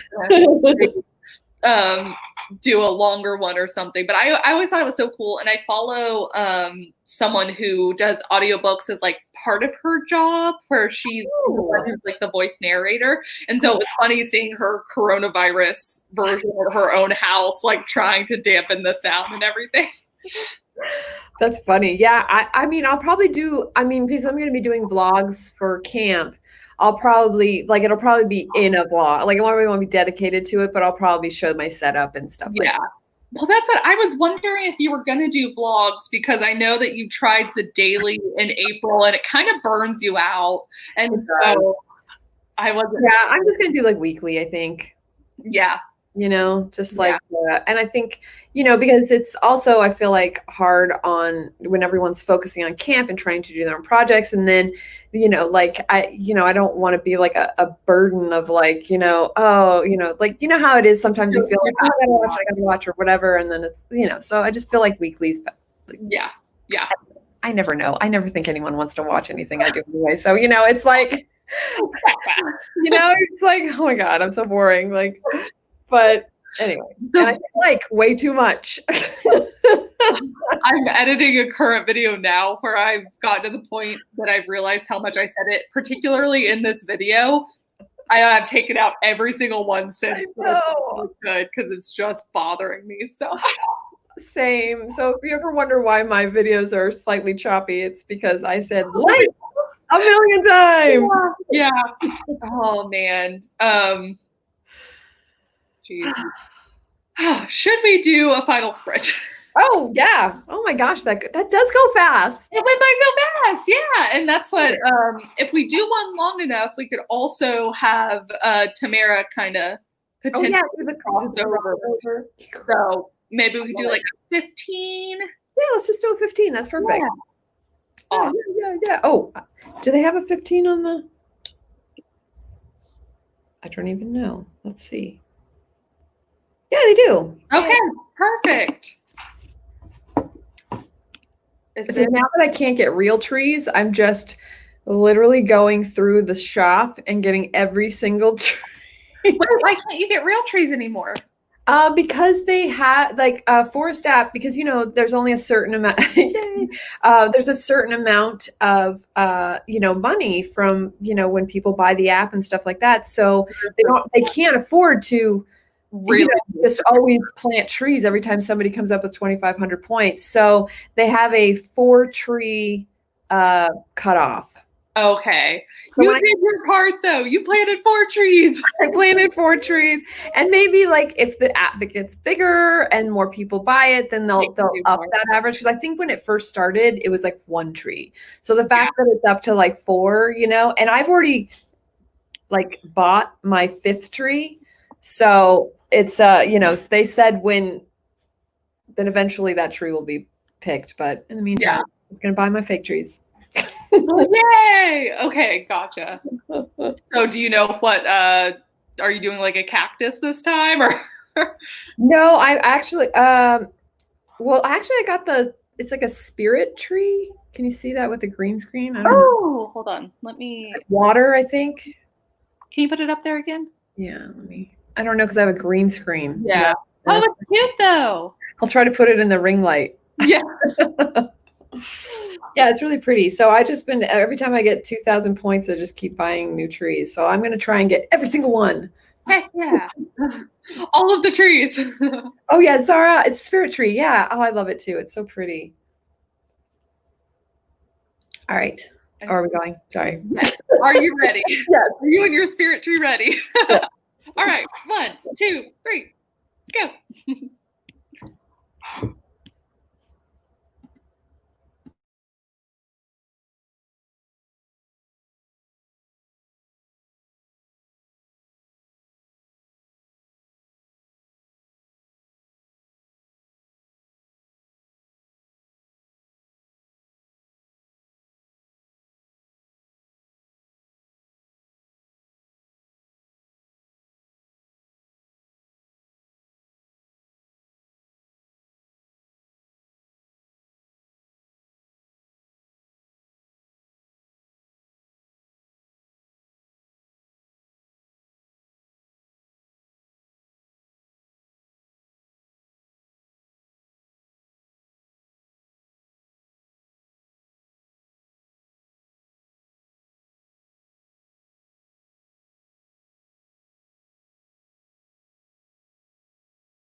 All right.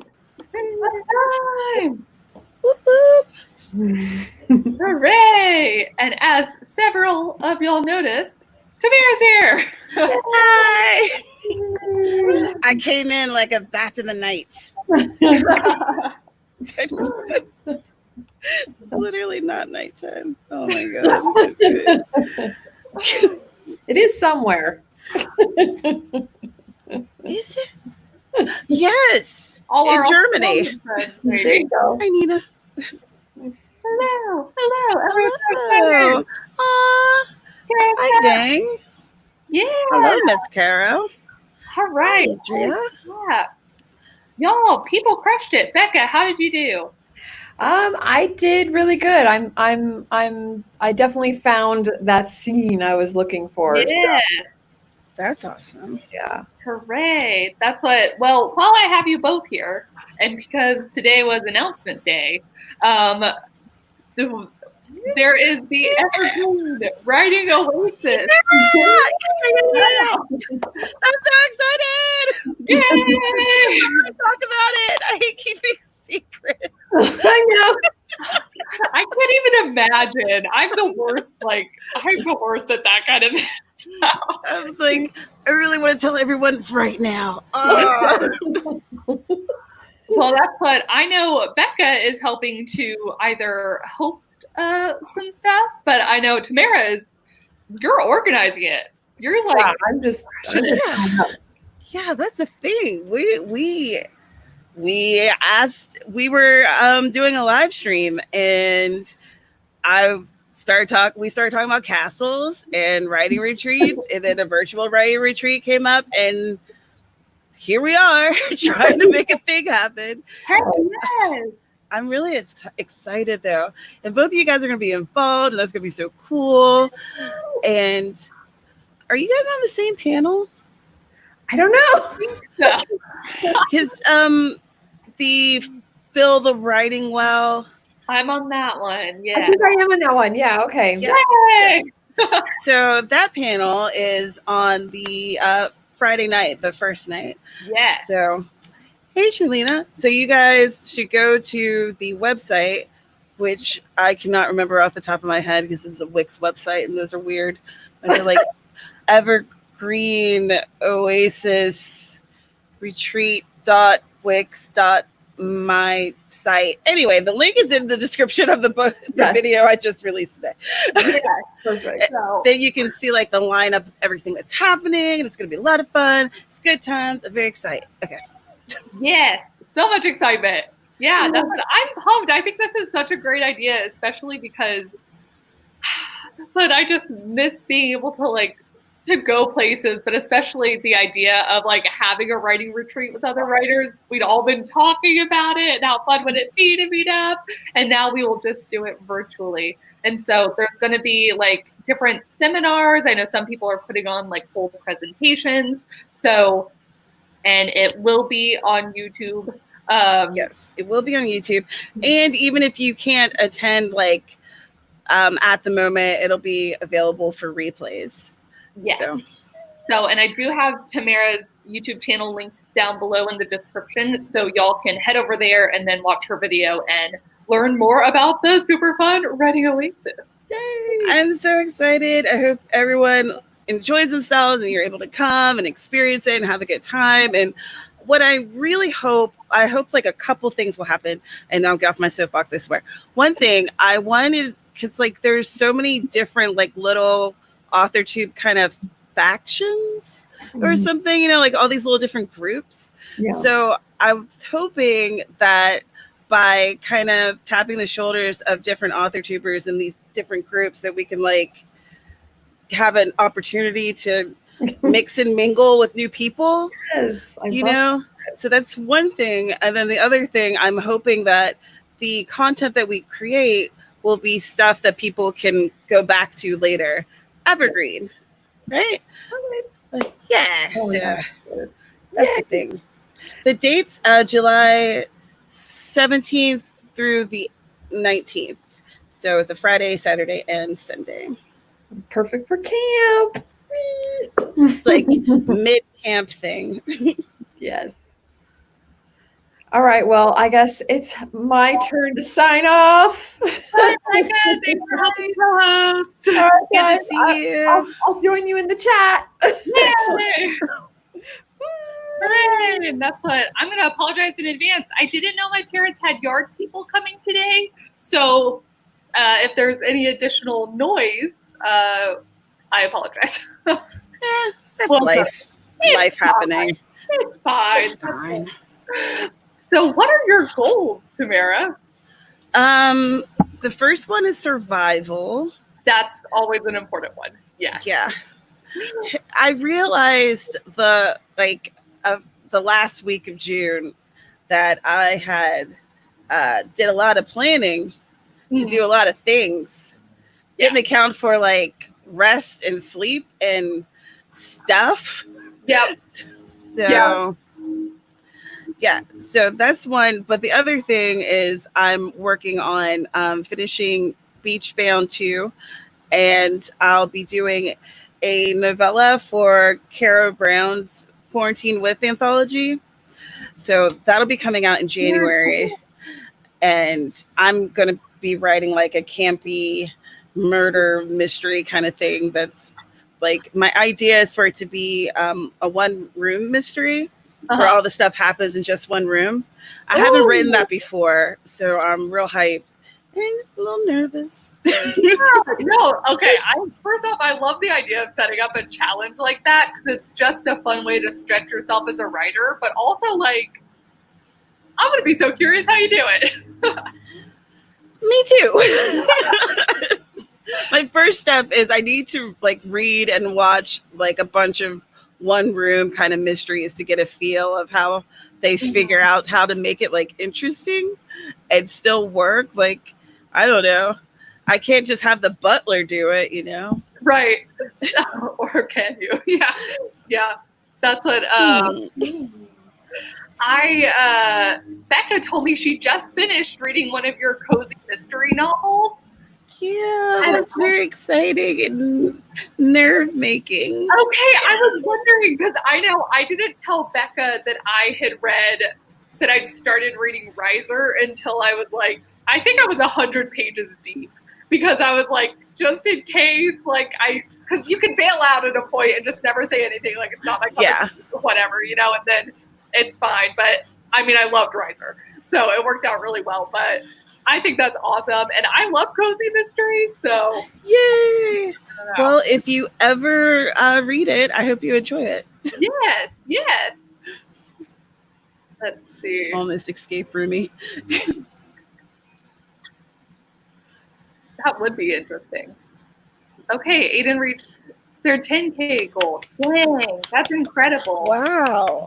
Well, and that's what I know, Tamara, you participate in the 10K days pretty often, right? Like, yeah, that's a heavily scheduled part of the madness over here. Okay, yes. Do you have any advice? Because I haven't done a 10K day in a really long time, but I think I'm going to try and join y'all on one of them this month. So know what you're going to write about, or at least have a good idea. Yeah. And if it's possible, have more than one thing to write on. So that way, if you get tired of the one, you can switch to the other. And yeah, and if that doesn't happen, then you can just continue writing in the one thing, and it'll be great. Yeah. So those are two things. Also, I would make sure to plan in breaks, and if you can, like, have some like ready-made healthy snacks available, so that you don't have to really think about it. Otherwise, you're gonna snack on the quickest, junkiest thing there. Yeah, I was going to say that's the part of the prep that I never do. And then I am in a panic and I'm like, oh, you've been writing for 2 hours and you're hungry. You should just go get chips. Exactly. Chips is like, mwah. But also not the best. Yeah. Just delicious though. Okay. Micah says apples and peanut butter. Heck yeah. Mm-hmm. So tasty. Oh, I skipped it. I thought I'd already posted my Instagram telling people to come write with us, but apparently I wrote it and didn't post it. I cannot tell you how many times I do that and then like open up my phone like 3 hours later and it's just Instagram still, I'm like, well, that didn't work out. It didn't work out the way I wanted it to. I'm very good at doing that with like sending messages to people. Oh, I'm so good at not actually hitting send. yeah, I have that problem, and like in my head, I'll come up with like a full response, and I'll tell, like, I can't do it right now, but I'll tell them later. But in my head, I already came up with the response, so that I trick myself into thinking that I've actually sent the message when I haven't. And then I just get back and I'm like, oh, it's been 3 weeks. I'm so sorry. Oh, great. I swear I didn't forget you. Yeah. Oh, Diane says, I think you just described my July plan. Have many projects and just jump between them when stuck. Yes. It works. Holly's looking at your Guinness shirt. It is an Irish drink. Yes. Do you have a drink of choice? Let's see. During the day, it's coffee. Uh-huh. And at night, I am like many grandmothers. I enjoy ginger ale. Or like many drunkards, I enjoy cheap wine. So yes. All of the great things. What's your favorite drink of choice? You know what? It is also coffee right now. And then I'm a red wine fan. So it can be cheap wine, but I can't quite do the white wine. Yeah, I agree. Let's see. Ah, yes, Carol. Box wine is life. We're not fancy. It's fine. It doesn't have to be fancy. Yeah. Nikki asks if we can do a writing sprint. And I think the answer is yes. So, Tamara, how long do you like to do your sprints for? Generally speaking, I do them for about 20 minutes. But I'm game. I'm open. Flexible. Well, let's start with 20 minutes. And then I know, because you host every week on your channel, but then you help co-host. How many days a week are you live streaming? Hosting or co-hosting?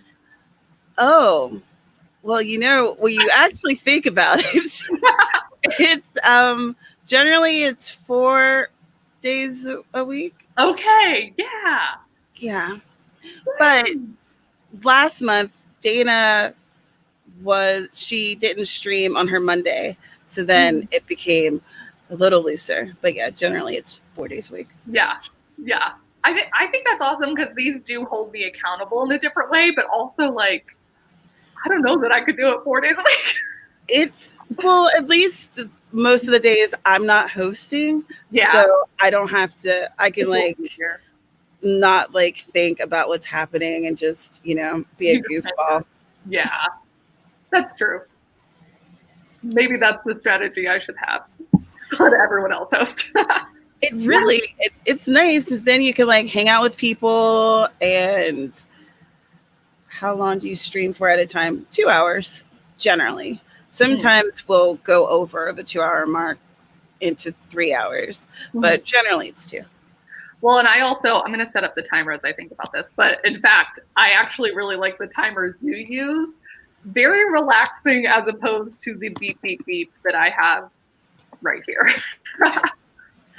Yeah, I use them, and because I need to hear nice stuff. Sometimes when I'm writing, I just want to hear nice sounds that don't really take any brain power to process. Yeah. So it's like, ooh, waves. Those sound nice. And they do. Yeah. All right. Are you ready for a 20-minute, 20-second sprint? Let's do it. Awesome. All right. I hope everyone else is ready, because we are going to start.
All right.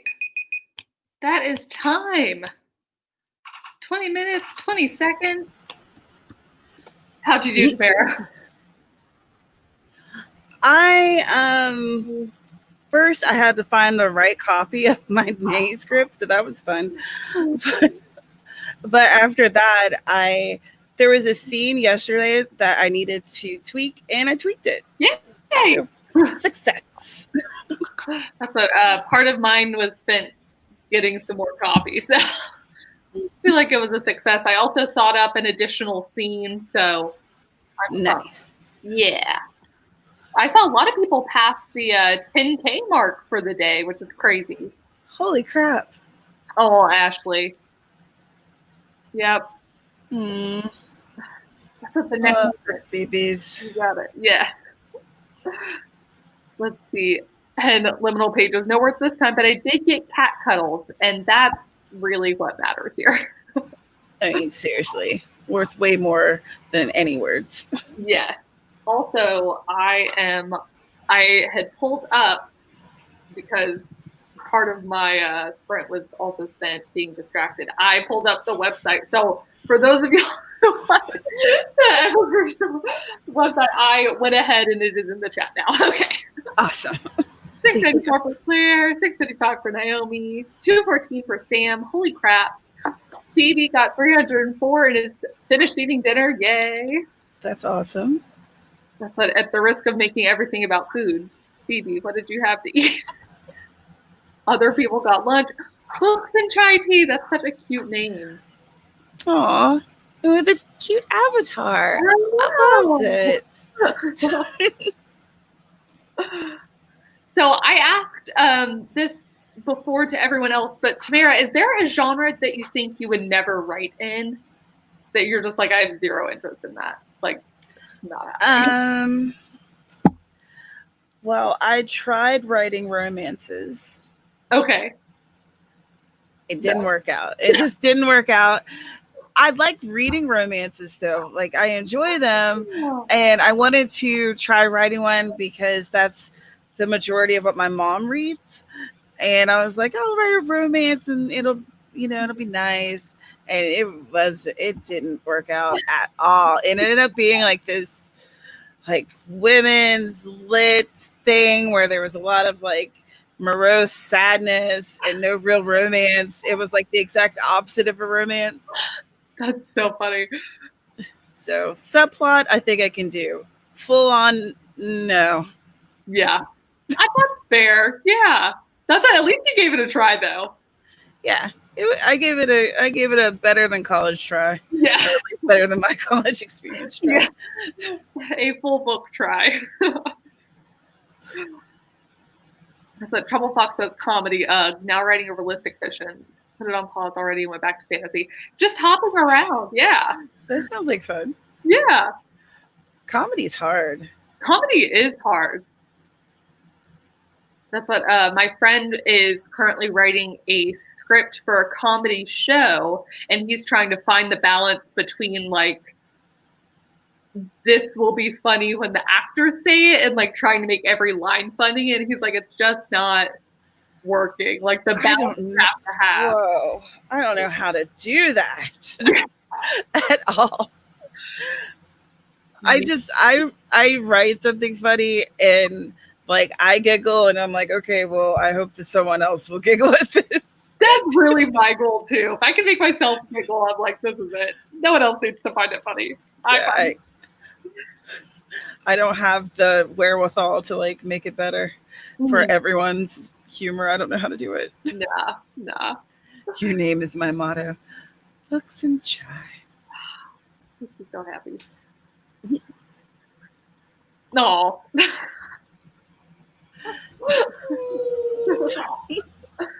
Love it. Yes. Let's see. Bug says, I don't think I'd ever write anything happy and fluffy. I need darkness and depth and pain, at least a little bit.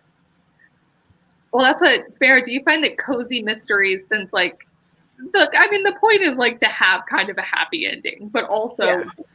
But there's also murder. There's murder. Like, It's like a nice balance. Yeah. Before that, I was writing a lot of horror, and I was writing like women's fiction, and I was like, going into the depths of emotions, and I don't know, life got really heavy. Mhm. And I was like, maybe I want to try writing some things that aren't as heavy. Yeah. So like I can breathe a little bit. Mhm. Yeah, it really dominates your life, especially how long it takes to write a novel oftentimes, like, and then edit it and revise it and all this stuff. Like, you're living with it for such a long time that I feel like that would be really tough for me. I don't know that I could do it. Yeah. Caro, I get too graphic with language and the death. Yeah, they don't like the graphic as much. Yeah. Like, we just need to know there's a body. Yeah, we just need to know that it happened. Yeah. And like we figure out how it happened, but we don't really want to see it happen. Yeah, we don't need to talk about the blood. Yeah. Well, that's it. Oh, okay. So again, shouting different things out, but you have a podcast that you host with Caro. Yeah. Yeah. News. Yeah. That's a thing. It exists. It does. And so I love it. Yeah, I do too. Yeah. And so I was just wondering if you found there's like a difference between making videos and then having like a podcast, or even how having a podcast with a friend goes, kind of thing. It's been really cool. Like, so what we tend to do is we have a Discord where we like kind of pile our news stories that we find. Uh-huh. And then we'll kind of like check in with each other, be like, oh my God, this is crazy. Can you believe this? Holy crap. Yeah. Oh my gosh, the romance writers of America are at it again. And then Yeah. and then we'll on like usually Friday, we will get together virtually, of course, and we start like going in after the stories. And I find that with doing the podcast, one, we don't have our face. So it's just our avatars, which is really freeing in a way. Yeah. Because I don't have to worry about like, oh, my face looks weird, or my hair is crazy, or, this is the second day I've worn this shirt. I don't want them to see that. Like, I can be a slovenly mess. So that's nice.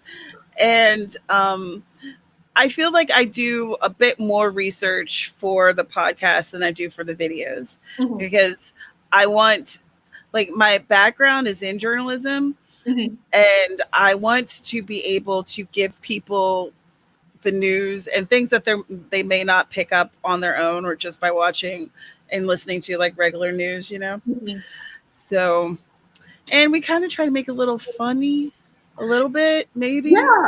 No, it's a great listen, and it helps me because especially because so much crap goes down on Twitter, and I try to stay off of Twitter for my own mental health. Oh yeah, I swim in it. Oh, backstrokes in the depths of the misery that is Twitter. Give me more. I'm there all the time. Oh, probably not that great, honestly, but I love it. Caro is more of, she finds like the articles that aren't necessarily on Twitter. So it's a good balance. Yeah. That's what. And do you have any other like writing podcasts that you listen to? The Creative Pen at thecreativepen.com. I love her accent. It makes me so happy listening. Yeah, that was piss poor. Apologies to anyone who's British. I watch/listen to that one, and the self-publishing formula. Is that what it's called? Yes. Okay, they changed their name at some point. Is it the self-publishing show formula? I never know which one it is anymore. And then there's a third one that used to be the science fiction fantasy podcast, but now they call it the Six-Figure Podcast. So they've like opened up to talking more than just in the fantasy realm. Yeah. But if you look in their archives, they have so many that were focused more on sci-fi. But I don't write sci-fi. I read it, but I don't write it. But Yeah. I found like there was a lot of stuff that was helpful to me, even though it didn't necessarily just be me. Yeah. Yeah. Oh, thank you. I'm going to tell my fiance because he thinks all of my accents are crap. Like, so there. That's what I do love, the Writing Excuses podcast. I like the short little snippets. I'm excited to check out the Six Figure one. I think they've been on either the Creative Pen podcast or something before, but I haven't listened to them. I'm excited. I'm constantly just like, give me the podcast. It's really cool. I enjoy it, especially since I'm really invested in the whole self-publishing gig.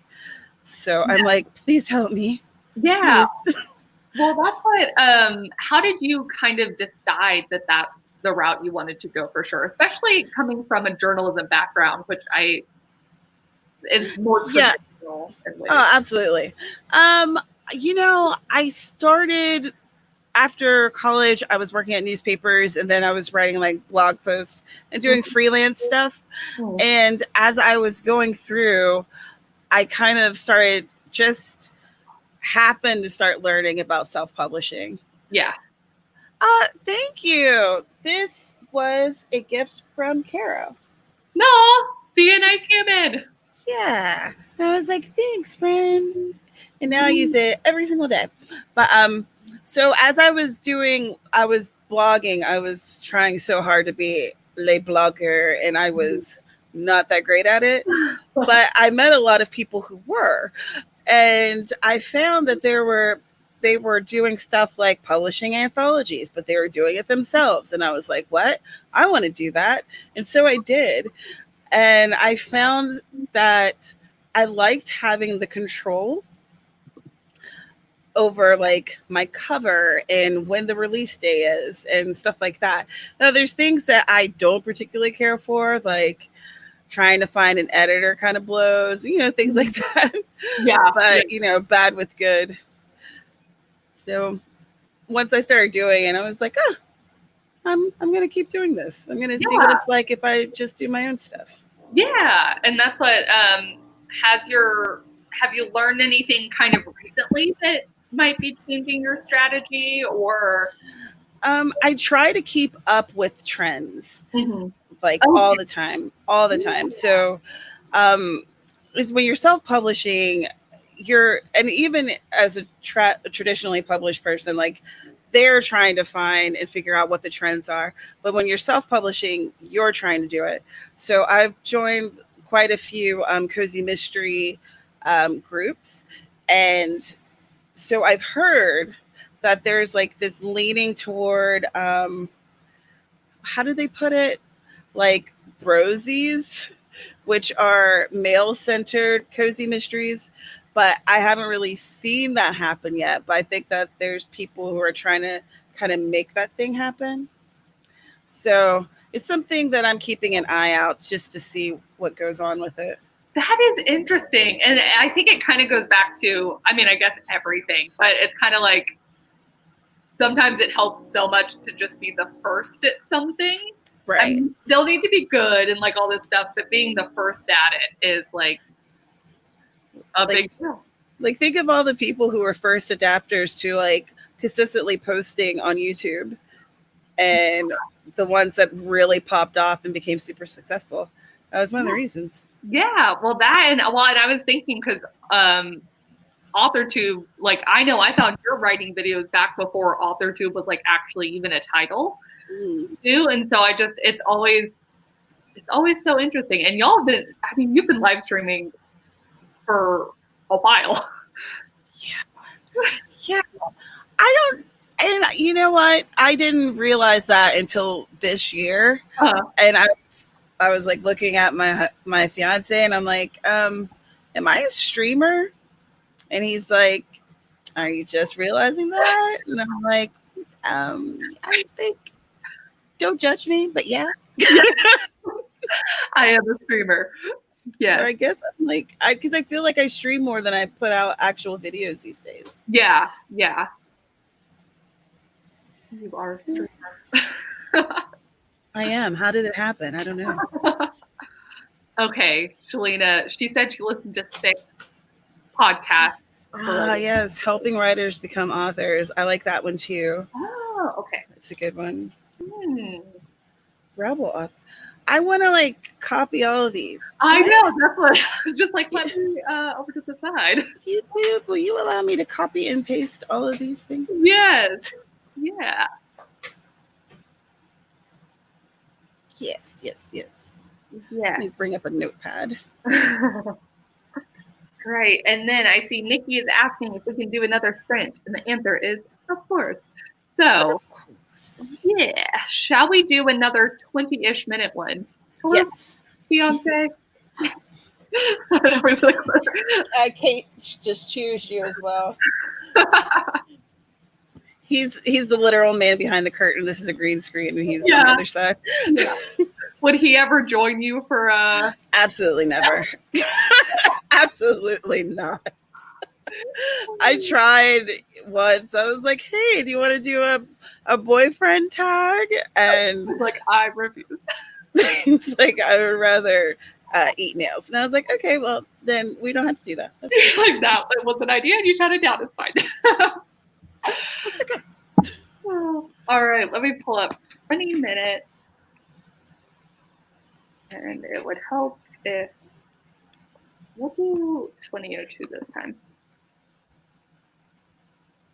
My screen. Yay, okay. Get everything. This is I think this is the 9th sprint I've done today. That's crazy. It is. Have you taken any breaks at all? Other than getting up to get more coffee? No. I said I'm going to have just like a veg time. Oh, yeah. A puzzle. I'm going to watch TV. It's going to be great. You're going to feel so accomplished and so tired. That's true. That's what it might be a nap day, honestly. All right. Are you ready, Tamara? Heck yeah. All right. Hope everyone else is too. Go.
Beep, beep, beep, beep.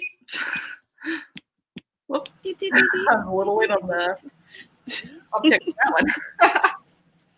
All right. Let's see. How'd everyone do? Tamara, how'd you do on that one? I moved forward in my edits. I think I went through 4 or 5 pages. Yeah. Oh, wow. That's awesome. Yeah. So this is like the next to last. After I finish this, my betas are going to read it. Then I'll go through one last time, and then it'll be a freebie for my newsletter, so people maybe will want to subscribe to it. Oh, I hear that advice all the time. And I'm sure it's genius. I mean, who doesn't love free stuff? Yeah. Yeah. But sometimes it attracts people who just want free stuff. Yeah. But other times it attracts people who are like, I want to try out your writing to see if I want to read that. Yeah. So yeah. It is. I feel like that's the interesting question with indie, is trying to figure out the balance of like not what's worth it, but like kind of what's worth it. It's like, yeah. If you could like somehow make a cost benefit analysis of everything, but it's almost impossible to do that. So you just kind of gotta, yeah. There's so many variables with everything. Yeah. Yeah. So what is your process usually if you're writing it and then you read over it, revise it? Like at what point do you send it to your betas? Well, this one, I've kind of done it a little bit differently. So I wrote the thing, I edited the thing, and then I edited the thing again. And then I sent it to a couple betas. They sent it back. Then I edited it again. Then I sent it to my editor, and they sent it back. But then I had to put it on the shelf because I had to write another thing for this Cozy Mystery box set. Mm-hmm. So now that I'm coming back to it, I feel like I want it read again by betas. Yeah. Yeah. So that's why it's like this circular weird thing. That's not usually what I do. Okay, gotcha. But it just kind of worked out that way. Yeah. Do you find that your process changes like per story or per unique situation? Yeah, it's very fluid. Yeah. Yes. Let's see. Regina says, thank you. Yeah. Do love your energy. Regina says, I do giveaways on my newsletter too, but I haven't managed to write a story yet just for my subscribers. It's fun because I'm writing a prequel to, okay, can I tell you? Yeah. Tell you? Okay. Here's what I'm doing. All right. So here's my plan. I'm in the middle of 3 different series. They're not all available. Hopefully by this time next year, there will be a couple novels from each. Okay. And they're cousins. Issa, Naylina, and Freya. Freya's books are out right now. Yeah. So this newsletter magnet is a story of them as tweens, and it's kind of like an origin story, but I thought it would be like a fun way to introduce people to all of them at the same time. And I kind of wanted to write a story that took place during that time period of someone's life, because I don't often do that. So that's fascinating. Also, that sounds genius. Yeah. Because if anyone likes any of their book series, any of those characters, they'd be like, of course I need to sign up for that. Give me it. Yeah. That's the thing. Yeah. Hopefully that works. Yeah. We'll Yeah. see. Waiting to finishing draft 4 to send to betas. Yeah. I feel that. It's hard. Yeah, it is hard. It's hard figuring out when it's ready enough or when you've done as much as you can by yourself. You're like, I need some different eyes on this. Whew. When Becca said that they had over 60 betas, I was like, holy moly, like that's amazing, but also wow. I'm so excited to hear how they do this, because I think the most I've had is like 4 people read a story at a time, like one version of it. And I'm like, okay, then, it's kind of an even number if they happen to split or if they say this kind of thing. 60, I'm over here like all the stats. It would be so cool, but also like that's so much feedback to go through. And yeah, that's a lot of data. I wonder about their beta process, if they have like a questionnaire that they give. I'm curious too. And I think that might be something that they'll have to consider this time for sure. Yeah, because that's a lot. There's a lot. But really exciting. Yeah. Let's see. Jules says, I've never sent my projects to beta readers before. Well, I kind of have, but none of them got back to me. Oh no! Almost the thought of why they've given up on it. And that's what I know a lot of people, that's why like, they got 60 beta readers or signups, but it's like, how many are they going to have in the end? And yeah, because sometimes people do fall off and things happen, life happens, and Mm-hmm. But I've had that happen too. So it happens. I think it happens to all of us that you're like, I'm going to be, and I think that I've done it to people before, not on purpose, but I'm like, I can beta. And then I'm like, I don't have the time anymore. And I don't know what I've done. And I'm so sorry. Yeah. Well, that's why it's always like, because the story sounds so great. And I'm like, yes, the moment I'm saying this, if you were magically done now, I could beta and would want to. But what happens is that by the time it's done, my life circumstances have changed. And then I'm like, oh no. Oh no, what have I done? I'm so sorry. Yeah, that's what I've seen some people say, that you should count on like 50% of your betas not making it to the end. And I don't know if it's because I've just like only really gotten feedback from people that I knew well enough that I think they would have felt bad if they didn't finish it anyway. I haven't had anyone do that to me, but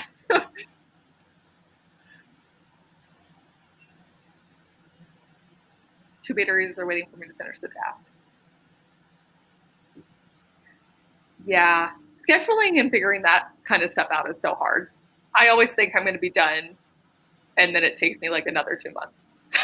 So. Right? Oh gosh.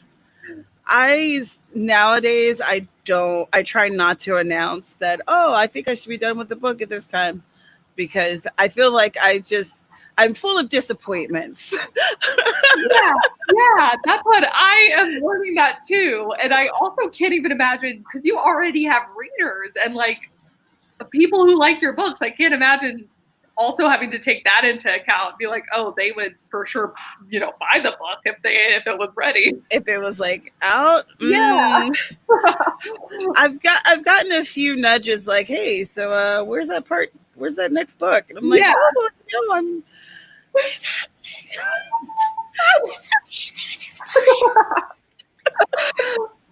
Let's see.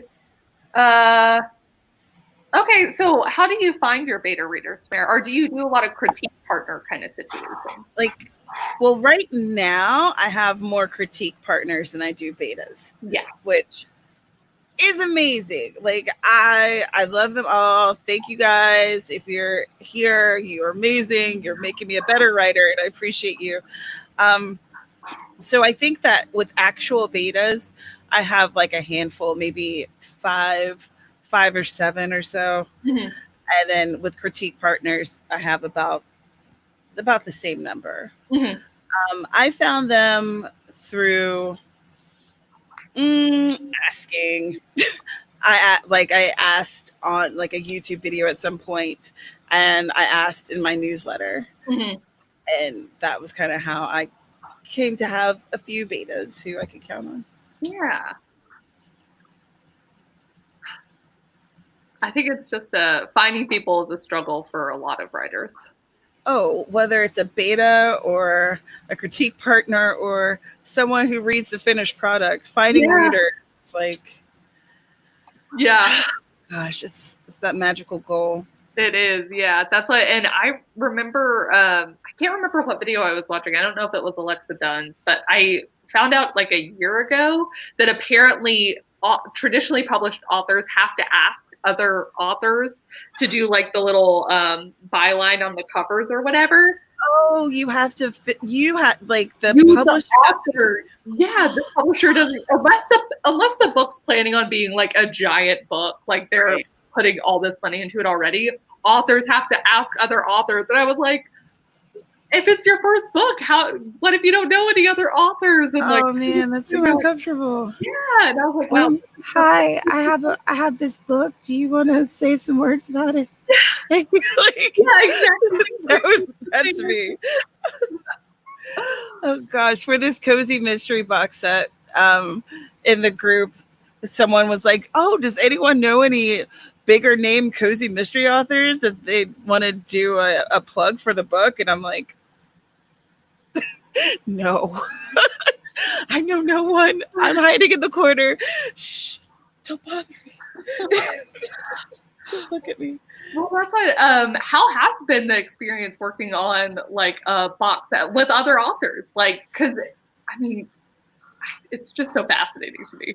It's been interesting because I feel like, and I don't think this is actually true, but in my head, I feel like they all know what they're doing and they're very super experienced. And I'm just like, and like running in circles and just like, oh my gosh, what's happening? Yeah.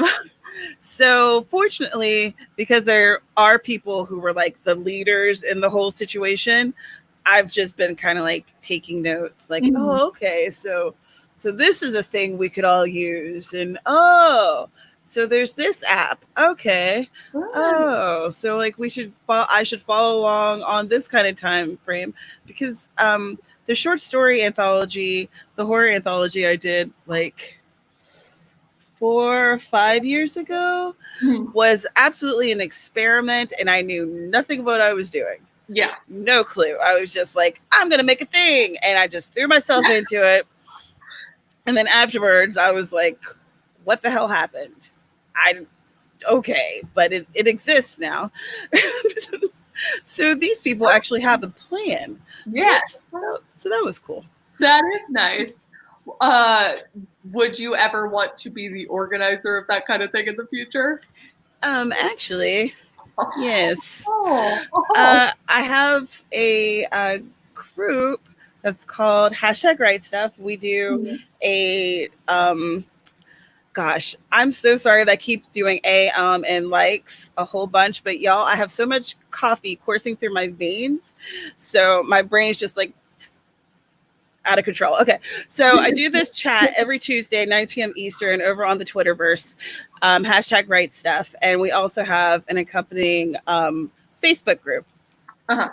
And my plan that I've kind of floated in there a few times, but I'm actually planning on making it a thing after this month, is to do some type of anthology with them for like the first quarter of next year.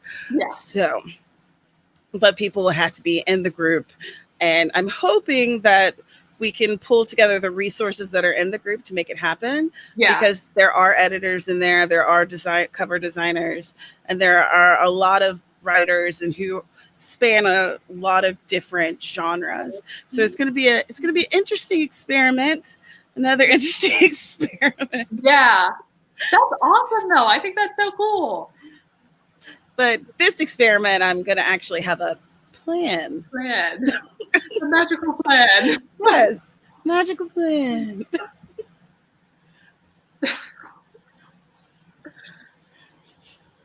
Yeah, right? I'm just like my fiance was like, do you really want more coffee? And I was like, yes. Need the coffee. Yeah. That's what I mean. I'm 5.5 hours into this thing. The fact that any intelligible words are coming out is like, it's a win.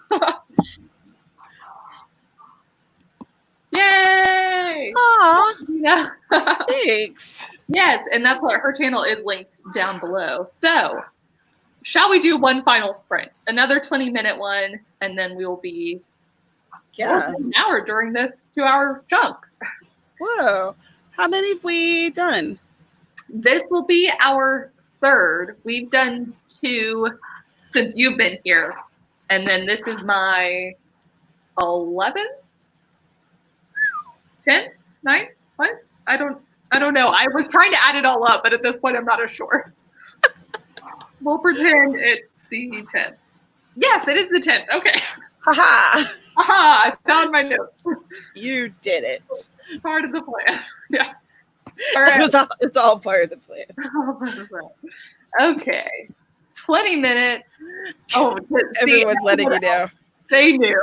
They've been paying attention. Yeah. I'm glad someone has. Okay. Hopefully y'all can see my screen now. We got 20 minutes on the clock. Tamara, are you ready? Heck yeah. Let's do this thing. Yeah. All right, everyone. Start.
time. Holy crap. Dang, we did it. Yay! Yay! Sorry, I was not paying attention to time at all. You are good. That's what I feel like that's even better when you're in the zone. I mean, the worst part is that you get pulled out of the zone, but Yeah. you found the zone. I found it. Yay! Sam got 0 words and he's proud of himself. That is the spirit. Yes, that's what it is. 347 for I'm Batman. 268 for Christina. That's it. I think I totaled it up. Or I thought I did earlier. And I didn't. Oh, no, I did. We did 3 hours and about 18 minutes of sprints. If you were here the whole time. Wow. You guys are crazy. I feel crazy. Let's see. Naomi got 7,528 total. Excuse me? Is that for like the story or today? That can't be for today. Is that for today? Naomi, I need your answer. Woo! That's awesome. Oh my gosh. Way to go, Phoebe. Heck yes. Have you totaled up your words for the day or were you editing? What were you doing? I missed when you like announced. Yes, that's what. So I got 1,000 words in the 4th Meridian Maps book. I started that. I finished editing a video and I got some like overarching book for plot structuring done, I guess is the way to phrase it. So nice. You know what? It was 3 hours and 18 minutes and getting that done. I feel pretty proud. That is a lot of stuff. Yeah, and also chatting with everyone was phenomenal. I had so much fun. I mean, there's a reason to always stream. Just saying. That's what I know. That's what I'm here with the stream queen. You would know. It's just nice. Yeah, it really is. It's like guaranteed getting work done time. So. Hooray. Well, that's what else are you planning on doing today, Tamara? I am meeting with my retreat crew to see what we need to do next. Yay! That's so exciting. Yeah, so that's like the big thing. And then laundry. So yes. That's what I also need to do. Some laundry. Just like general self-care-y, household-y sort of things. Yeah, like, laundry, have a meal or something. What are you gonna do? Yeah. Well, dang. Oh, holy crap. Almost to 10,000 today, but my brain needs the rest till 6 p.m. I can't believe you got all that done before 6 p.m., honestly. That's incredible. Yeah. When did you start? Yes, wow. And Nina also can't wait for the retreat. Me either. I'm so pumped. This is going to be such a great month of like all the live streams. We got the retreat. So many fun things. I know. I'm so excited. Like, I think that this is the first month of camp that has been this like activity filled. I think so too. Yeah, for me as well from a long time. So I'm excited for that. Also, I know several of us are doing the live stream relay on the 5th. So we're starting, I'm kicking off hour 1 at 9 a.m. Central Standard Time, I believe. And then we'll be going for like, I think it's a 13-hour relay. So start on my channel. I'll go over to Marissa's channel for she'll host. Then Marissa will move over to Brooke's channel and like so on and so forth. So I'm hour 9. Yes. Oh, yes. Okay. That's what. Do you have crossover with Becca at some point? No, it's Cash, then me, then Caro. Okay. And I can't remember who's on the bookends. I don't remember anything after, like outside of where I'm supposed to be at. I keep in my head, I'm like, oh gosh, am I going to get confused and like go to the wrong channel or something? I know. And that's what, and Jess organized a whole spreadsheet for us so that we can find like our links and stuff. But I'm very nervous. I'm going to like click on the wrong thing and not be thinking about it and like pop in and like, nope. Be like, oh, sorry. So I'm excited about that. Elizabeth, Jessica has come up with a playlist. So not a schedule. I mean, it is a schedule. It's a scheduled playlist. I don't know. It's 6 hours, y'all. Yeah. My brain's done. It's a scheduled playlist. It's a scheduled playlist. That is a known thing that we all are aware of. That's absolutely a thing. Well, all right. Dang. Tamara, thank you so much for joining me and ending this Thank you off. for having me. This was so cool. Yes. I had so much fun. You're going to have to come to my channel I sometime. know. That's what I would be happy to do that. So, woo! That's awesome. Yes. There will be all of the sprints this month. Yes. So many. All right. Well, thank you, everyone else. We're going to end the broadcast so that I don't say anything else dumb. So, yay! Thanks, guys. Bye. Bye, everybody. Happy writing. Have a good day. See you later.